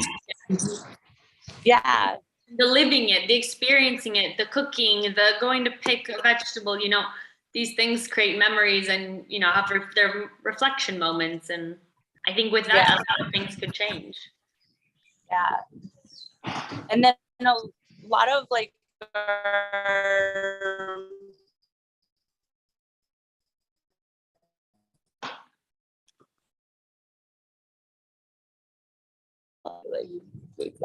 so when we talk about breadfruit or kalo or taro, they have a lot of both spiritual, cultural, ancestral like meaning to someone who's Native Hawaiian. So understanding that when you go to like what's a lo'i, where you grow the taro, it's kind of a big watery pond patch of land where the taro grows in the ground. And it's fun to take the kids there because they're all a little freaked out by it because there's usually little fish in it, little frogs, and it's a little maybe, like crayfish giants get in there too. So the kids are you know. But be able to harvest it and go through the understanding of what that plant means to the Hawaiian people is really, I think, important. And the word ohana, which means family in Hawaiian, comes from the root part of the taro plant, which is called oha. And really, so it's and then they call like the little sprouts that come off are the keiki, and the makua is the original makua's parent. So the original plant is the makua. So everything really is connected in Hawaiian when it comes to our food and our family and the land and the sea. It's all one big system. It's not just separate, you know? Thank you for sharing.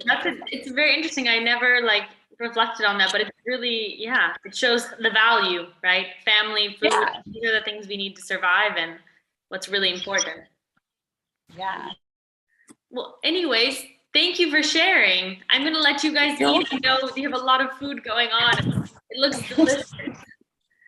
Thank you. Thank you so much. Thank you so much.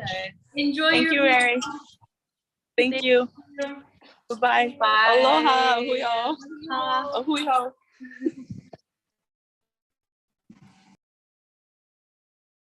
Well, that concludes our climate supper.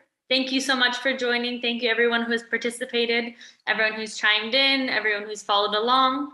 We hope you enjoyed it. And we hope you feel inspired by these moments of sharing, of education, of sitting around a dinner table with friends, family, new people, and talking about food. Thank you.